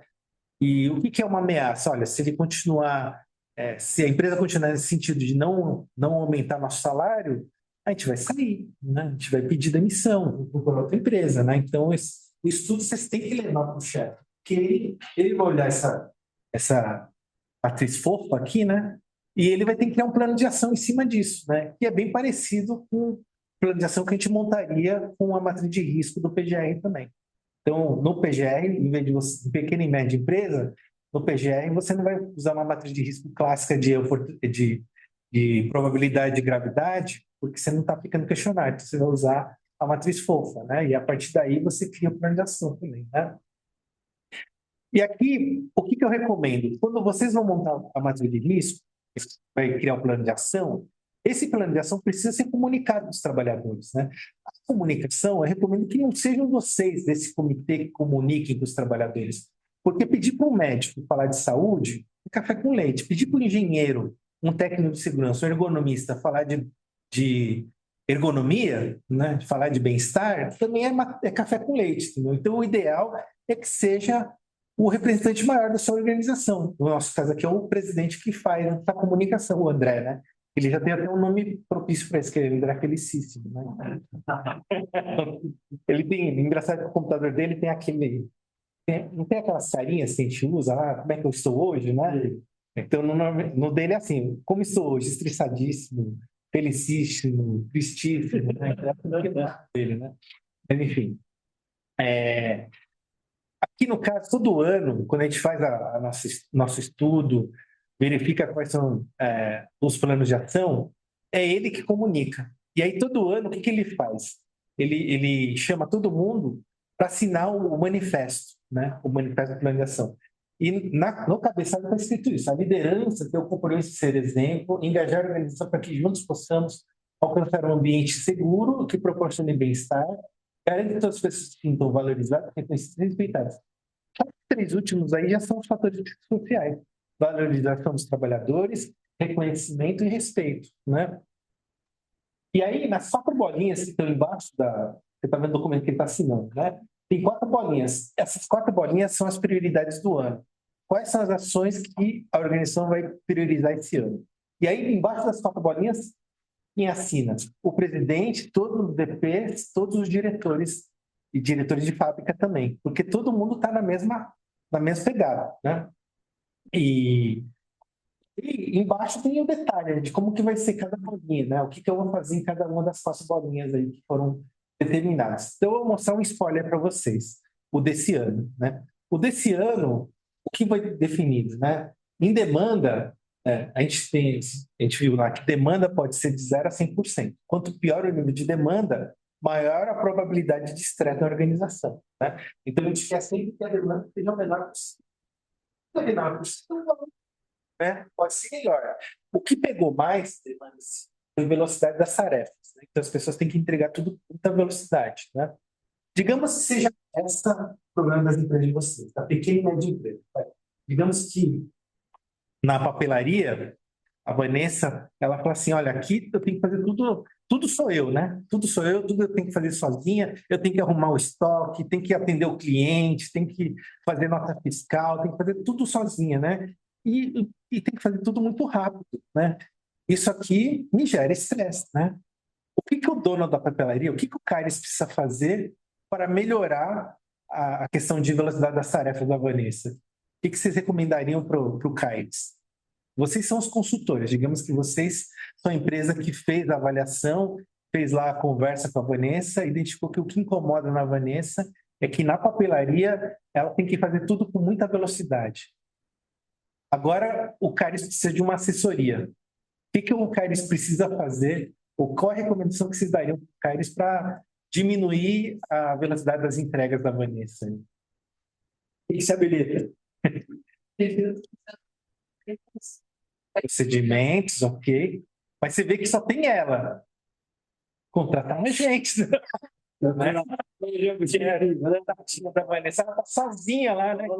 Ela tem que atender o cliente, tem que atender lá o marcado quando ele chega, tem que fazer o controle de estoque, tem que fazer a reposição do material que foi vendido, tem que fazer a nota fiscal, o caixa da papelaria. Então, para diminuir a velocidade das tarefas que ela tem que fazer, aumentar o quadro de funcionários, também rever o que a gente chama em inglês de staffing, né?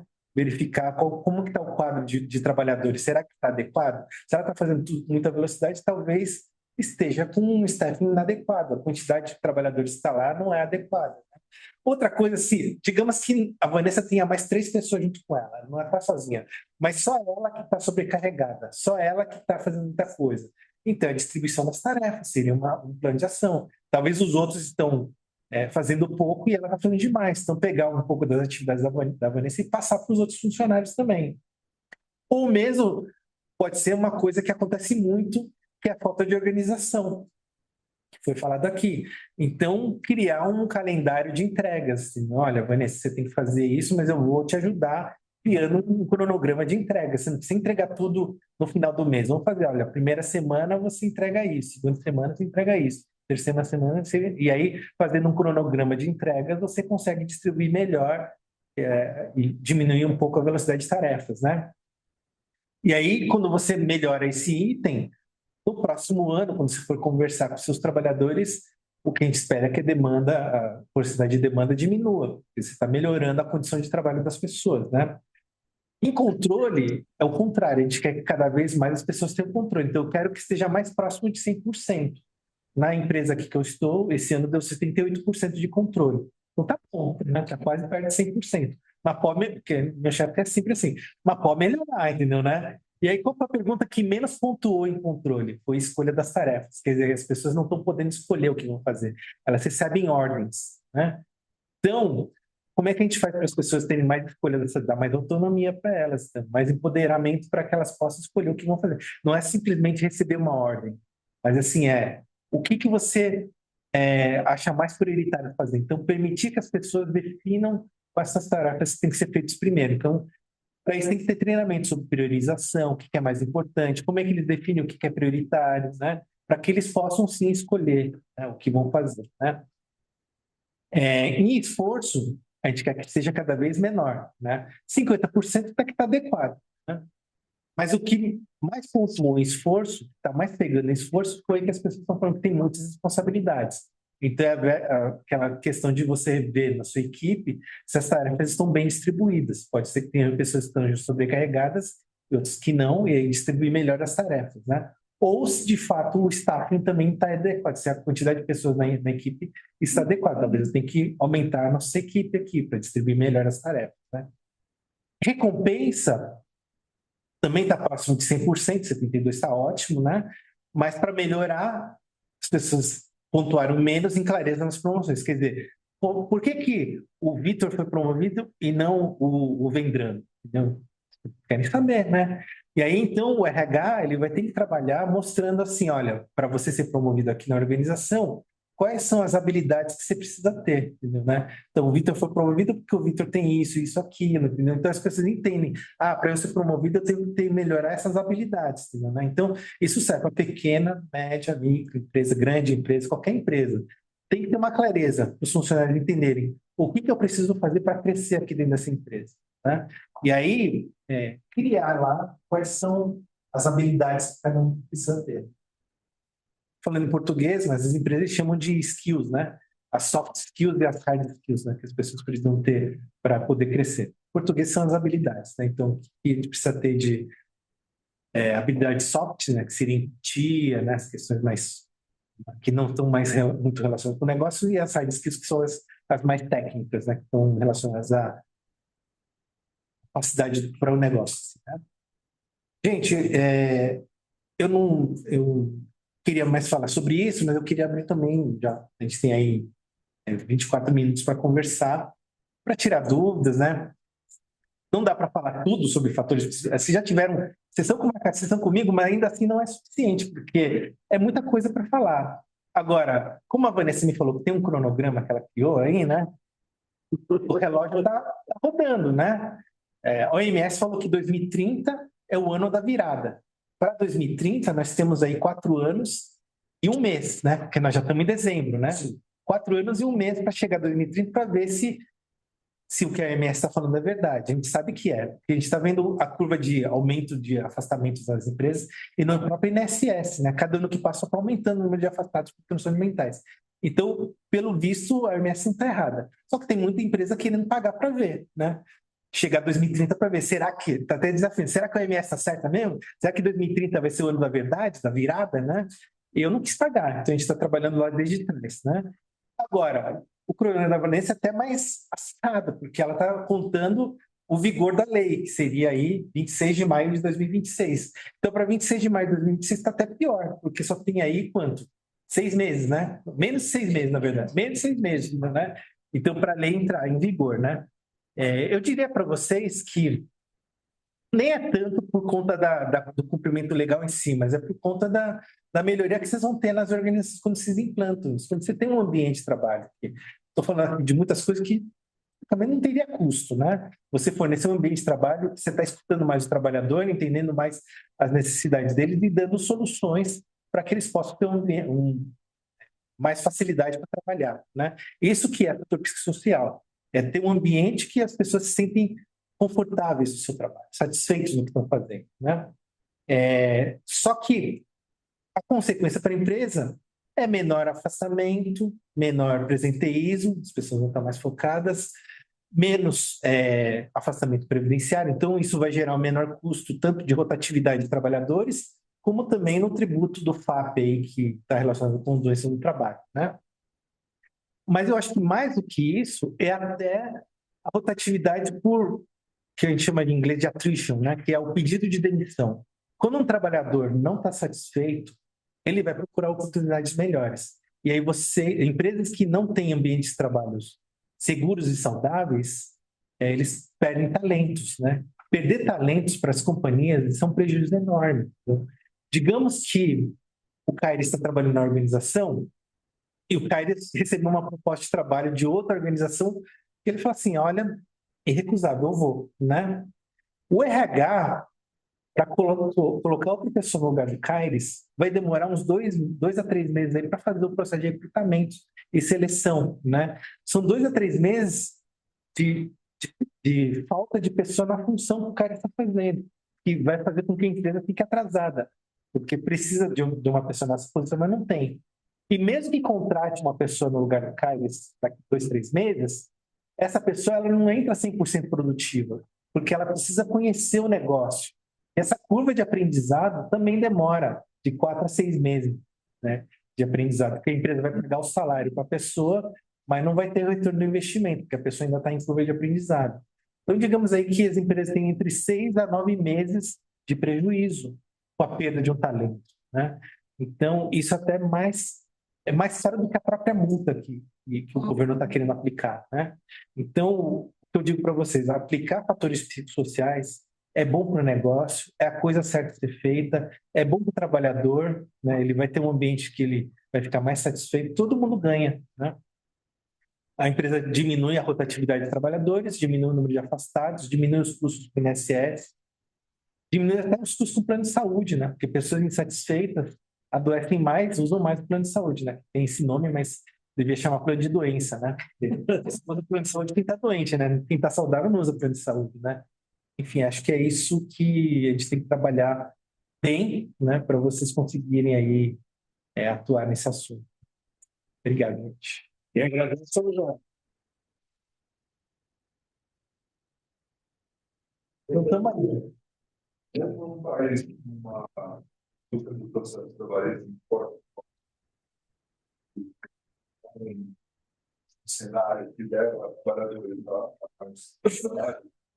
Esse investimento de 11 anos não fizera a possibilidade de perder um processo de país. Mas deixa o teu jurídico mais seguro.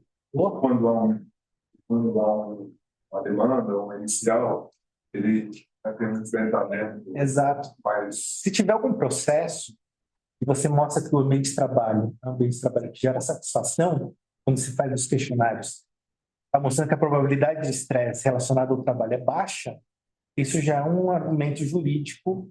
Olha aqui, os próprios funcionários responderam os questionários de fatores psicossociais e deu probabilidade baixa de estresse. Isso não é uma coisa que a empresa impôs, é a resposta dos trabalhadores. E aí o outro lado que o jurídico mostra é até a gravidade. Eles mostram a classificação de gravidade como que nós estamos. Olha o nível de afastamento que nós temos por transtorno mental. Então, o nosso afastamento é baixo E provavelmente os que passam nem devem ter noção do trabalho. É porque as pessoas iam adoecer de qualquer maneira. Porque, como eu falei, existem algumas condições mentais que são genéticas, né? E aí, genética, a empresa ainda não tem como mexer. Não tem como a gente fazer tratamento genético. Então, quando tem um adoecimento que é pessoal, fator genético, a empresa pode ajudar com um tratamento, né? Mas aí também, mesmo dando tratamento, depende muito também do próprio indivíduo querer se tratar, né? Então, o que a gente faz na empresa? A gente subsidia 92% do medicamento, né? Então, digamos uma pessoa chão de fábrica, o psiquiatra passou para ele um remédio que custa R$ 100. Pode A ser. gente paga R$ 92, então o funcionário só paga 8, justamente para ele não abandonar o tratamento dele. Porque a empresa vê que subsidiar o tratamento dá mais acesso para a pessoa, né? Ele tem mais condições de continuar seu tratamento. Digamos que se eu não pagasse, ele dificilmente ia pagar uns remédios R$ 100. E aí ele não ia tratar. E não ia tratar, ele ia ficar mal e ia se afastar do trabalho, né? O fato de eu estar pagando o tratamento dele, ele está se tratando, não está descompensando a doença, não está afastando, né? Aí não afasta, melhor para a empresa, né? Porque a empresa ganha com produtividade. E melhor para o trabalhador também, porque ele fica mais saudável, né? Está se cuidando, né? Desculpa. Não, Edina, que a gente, falando dessa toada de processos trabalhistas e com o ponto dos riscos psicossociais, a gente vai ter um crescimento vertiginoso na volumetria de processos, né? E até estamos hoje, número do CNJ, o cenário até anterior à reforma trabalhista, a reforma de alta judicialização. Então, acho que o ponto do professor Marcato é relevante de produzir as provas através de questionários e medidas preventivas dentro das empresas, né? E a gente está com uma oportunidade de ouro nas mãos com a questão da ANR1, que se tornou algo essencial e urgente para a gente olhar, né? E não só, eu vou evitar processos trabalhistas. Isso é a ponta do iceberg. Eu acho que é a gente cuidar como sociedade dos nossos trabalhadores e termos um ambiente saudável, com carga de felicidade, com ações que realmente tragam efetividade. E a produção da prova judicial nessa toada, ela fica excelente, porque você consegue defender a empresa, né? Então, e até falando do cronograma, que nós tivemos a felicidade de fazer uma apresentação aqui no Cinco Vaga, para um público muito seleto, professor Marcato, doutor Ricardo esteve conosco também nessa manhã de palestras, e a gente abordou esse tema de uma maneira bem objetiva, porque se você não organizar o teu cronograma, as atividades, você se perde. Né? E aí, em janeiro, teremos um workshop, eu, doutora Soraya, professor Marcato, para trazer esses pontos com diversos olhares também, jurídico, técnico. Cada dia que passa, o cronograma está ficando mais apertado. Isso que eu falo. Esse cronograma ele está cada vez mais apertado e cada vez mais urgente. Né? Então, a gente tem outras ações e outras medidas também para colocar como um ingrediente adicional nesse cronograma. E também lembrando que os números de afastamentos eles são alarmantes, mas a gente precisa fazer, filtrar, né? Entrar nesse número para entender o que é relacionado ao trabalho e o que realmente é uma doença. Porque a gente vê que a sociedade ela está com questões mentais muito fortes, mas até o Dr. Clóvis trouxe esse número para nós na última reunião. O que é relacionado ao trabalho, nesse filtro anterior, né, está em 4%. Que também é um número expressivo, né, desse indicador. Então, acho que a gente agora precisa realmente concentrar nossos esforços e parabéns pela exposição, doutor, muito bom. Sabe que quando 2024 publicaram essa norma, o André, né, que é o presidente, ele perguntou para mim, né, o Doris, ele me chama de Doris. Com essa norma aí, tá todo mundo falando que ele é presidente, ele escuta das outras organizações, né? Com esse zum que estão falando dessa norma aí, qual o impacto para a gente? Eu falei, olha, para a gente é nada, porque a gente já está fazendo tudo isso que está aí na norma, né? Por exemplo, você já não fala de flexibilidade, já não fala de autonomia, já não fala de reconhecimento das pessoas, né? Já é orgânico da sua fala. Porque nas redes sociais ele fala isso direto. Então, olha que legal, né? Que a gente já está fazendo isso há muito tempo. Então, para a gente virou uma vantagem competitiva. Enquanto tem muita empresa aí quebrando a cabeça de como vai fazer, a gente precisa mudar nada, a gente já está fazendo, né? Então, não temos nenhum custo adicional, não temos nenhum gasto adicional, o nosso jurídico também não tem nenhum custo adicional por conta disso, né? Porque a nova norma não impactou em nada para a gente, né? Então, não houve nenhuma mudança. Agora, eu vou falar uma coisa aqui que ó, os dois Ricardos, Chico e Ricardo também, né? Devem viver nas consultorias, que é assim, uma coisa que eu critico muito é que as empresas estão se pegando muito nessa inclusão dos fatores psicossociais da NR1, né? Só que a NR1 não é só fator psicossocial. Ainda tem o risco físico, ainda existe o risco químico, ainda existe o risco biológico, e todos os riscos existem lá, entendeu?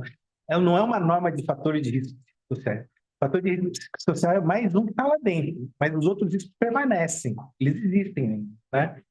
E o que eu vejo muito é que as empresas estão se apegando muito nesse item, né? Mas normalizaram os outros riscos, né? Se eu vejo um ASO que está escrito risco ruído, eu não deveria ficar tranquilo, né? Porque o risco ruído deixa a gente surdo. Isso deixa a gente surdo, né? Que é permanente, é da vida. A pessoa fica surda, não vai conseguir escutar seus netos no futuro, provavelmente, né? Se eu vejo um risco químico tolueno, o trabalhador vê isso no ASO, ele normalizou. Risco químico tolueno, porque eu mexo com gasolina. Ele vai ter câncer. Ou então, estou vendo um risco de poeira, ele pode ter asma ocupacional. Entendeu? Então, não era para normalizar nenhum risco, né? Então, ter lá o risco de fator de risco psicossocial é tão grave, na verdade, é igual a qualquer outro risco. E não é só, olha, se aparecer fator de risco psicossocial, nossa, olha só, apareceu no ASO isso daí. Mas e os outros riscos que já estão aparecendo no ASO? Que a empresa que tiver esse risco de risco social, provavelmente tem outros riscos também, né? Quer dizer, os outros você nunca fez nada. E aí você está preocupado com esse novo, né? Na verdade, você tinha que ter feito com todos os outros anteriores também, entendeu, né?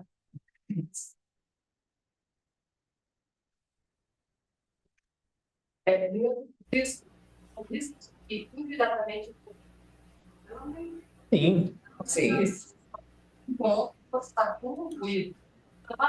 Você já tem que entrar no indústria. Eu fico olhando quando vai ter uma perícia, eu penso, eu não sei para trabalhar aqui não, ficar com, ainda que seja abaixo do nível de tolerância, ou ainda que você esteja com protetor, trabalhe com aquele treco. Sim. A sua carreira muito forte. Então, eu já acho que é um motivo. Outra coisa é que acho que muitas empresas normalizaram por ser. E como o salário é baixo, vamos combinar, porque eles ganhando R$ 1.800, quando tem insalubridade, algumas empresas confundem que ter que pagar a insalubridade é uma vantagem competitiva, porque o trabalhador vai ganhar R$ 1.800. Isso é um benefício. E muitos trabalhadores entendem como benefício. Sabe que eu tenho um ranço que se adicionar em insalubridade e periculosidade. Porque você paga para a pessoa ficar doente ou você paga pelo risco da pessoa morrer, né? Mas o que acontece? Existe um terceiro adicional que ainda não entrou em vigor, mas a qualquer momento pode virar, que é o de penosidade. E se entrar de penosidade, aí o fator psicossocial vai entrar forte nisso, porque penosidade é você estar numa condição que te gera sofrimento, né?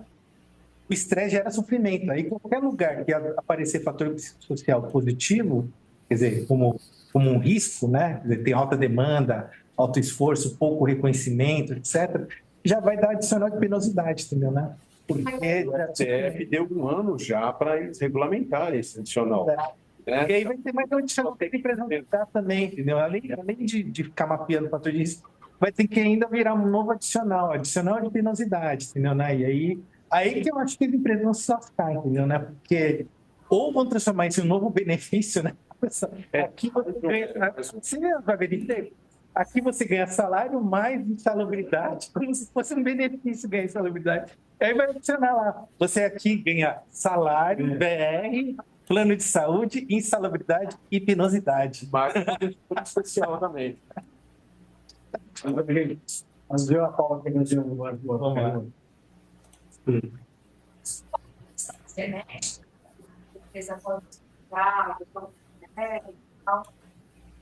Então, do trabalho, ela pode piorar a questão que a pessoa já fez. Aí, seria a melhor forma da empresa ir essa pior a lei, a gente falou, consequentemente, comprovar isso, Acho que a própria. Assim, ó, a gente não pode abrir diagnóstico, a não ser que o juiz peça, né, para abrir diagnóstico, ou o próprio trabalhador conceda permissão para abrir diagnóstico, mas a gente não usa normalmente a doença de base. Então, qualquer defesa que nosso jurídico trabalha o seguinte, né, tem um processo, estão falando de, um processo por transtorno mental e ele está alegando que é do trabalho.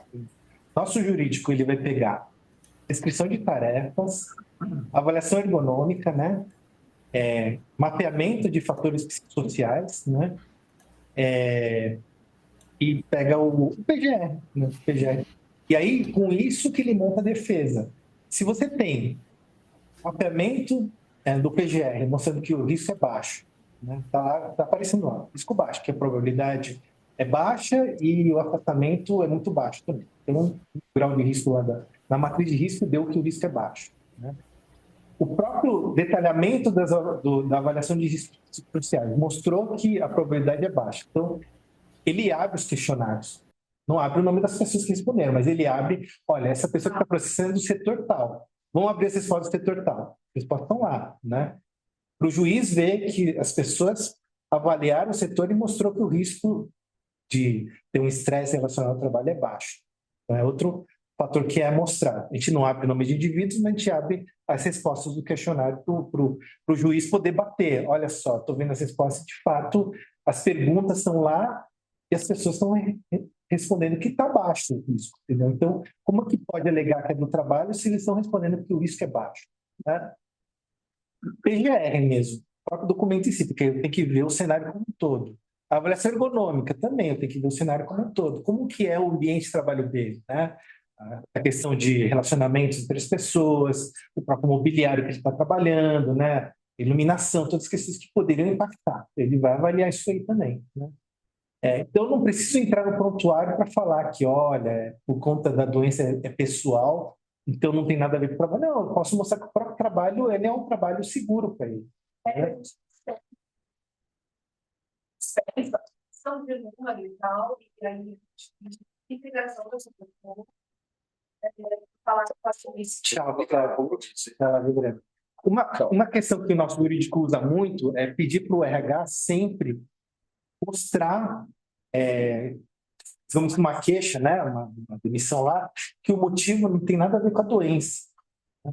O motivo do desligamento são questões de produtividade da pessoa. Né? Como é a performance dessa pessoa?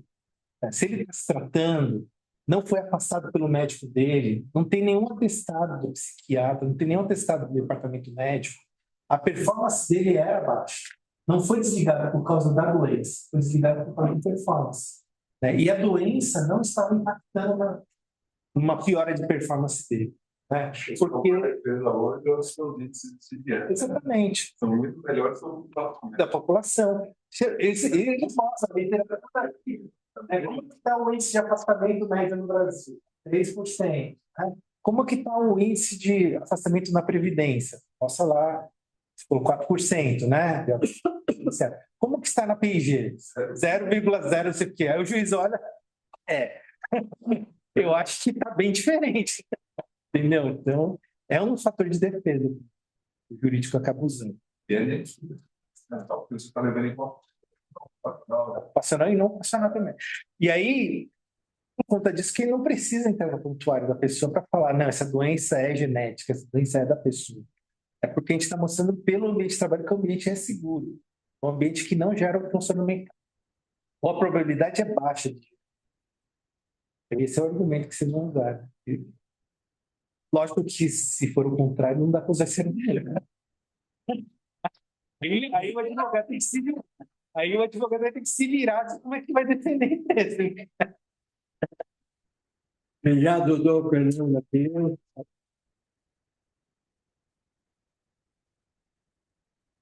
Nada melhor do que alguém que tem experiência e já aplicou.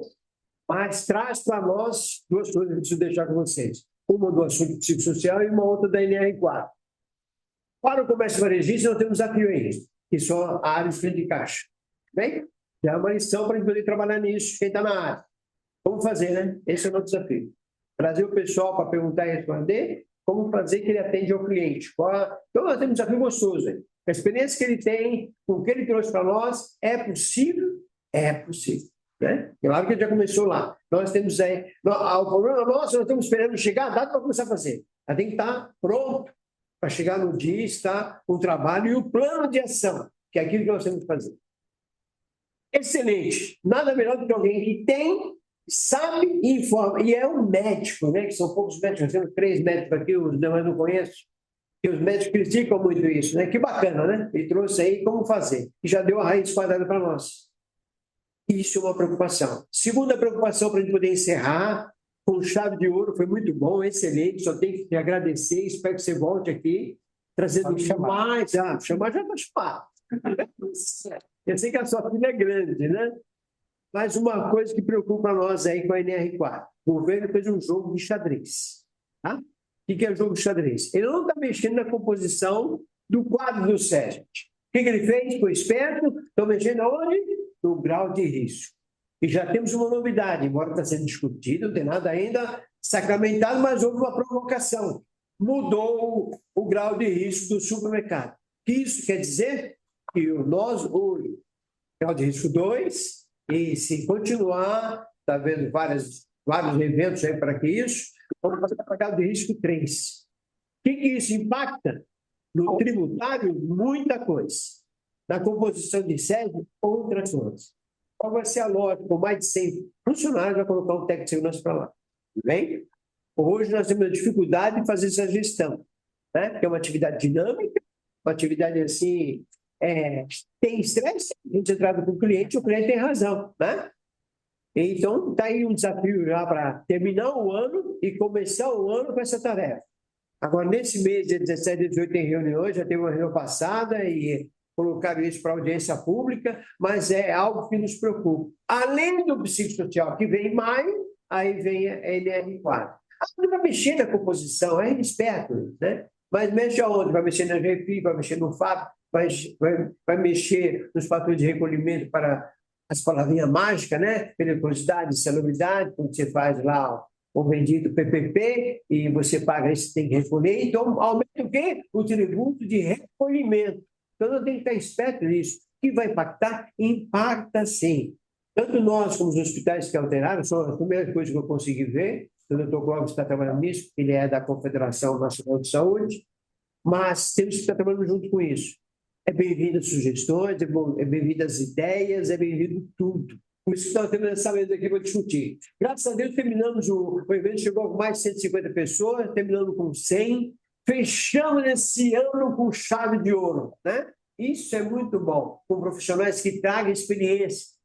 Eu tenho muita experiência, não, eu tenho muito tempo de vida, mas cada dia que eu estou aqui, eu estou aprendendo. Eu comecei isso em 80, e todo dia eu estou aprendendo. E isso é bom, eu ter essa humildade de falar, não sei fazer, não sei como fazer. Não só perguntar, como é que eu faço? Cadê o modelo? Não existe modelo, existe uma experiência que você tem que estudar, aplicar e viver. E ele traz a maior simplicidade possível, que é isso que eu quero e eu procuro, e quero que a lei seja dessa forma, simples e objetiva, na linguagem, no caso nossa, a linguagem que a gente fala, aonde deito parte, né? A coisa mais simples, que é para o trabalhador, o operador, pega o açaí daquele representante, que é uma atacarejo, temos vários, né? Que já me ligou aqui, ó, do atacadão, como é que nós vamos fazer? Porque a operação de caixa, ela tem peso, ela tem horário, e ela tem o comportamento do cliente e o comportamento da pessoa que está atendendo. Esse é o nosso desafio que nós temos do comércio varejista. Seja bem-vindo informações, orientações, e nós devemos fazer só o questionário, tudo que ele fez, qual é o plano de ação.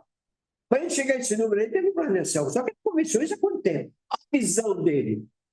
E a nossa visão nossa é deturpada. Puxa, como é que vamos fazer? Esse banco tem 4 assentos, só tem 4 pés, e se ele ficar com 3, se ele ficar com 2, se ele ficar com 1, temos que sentar?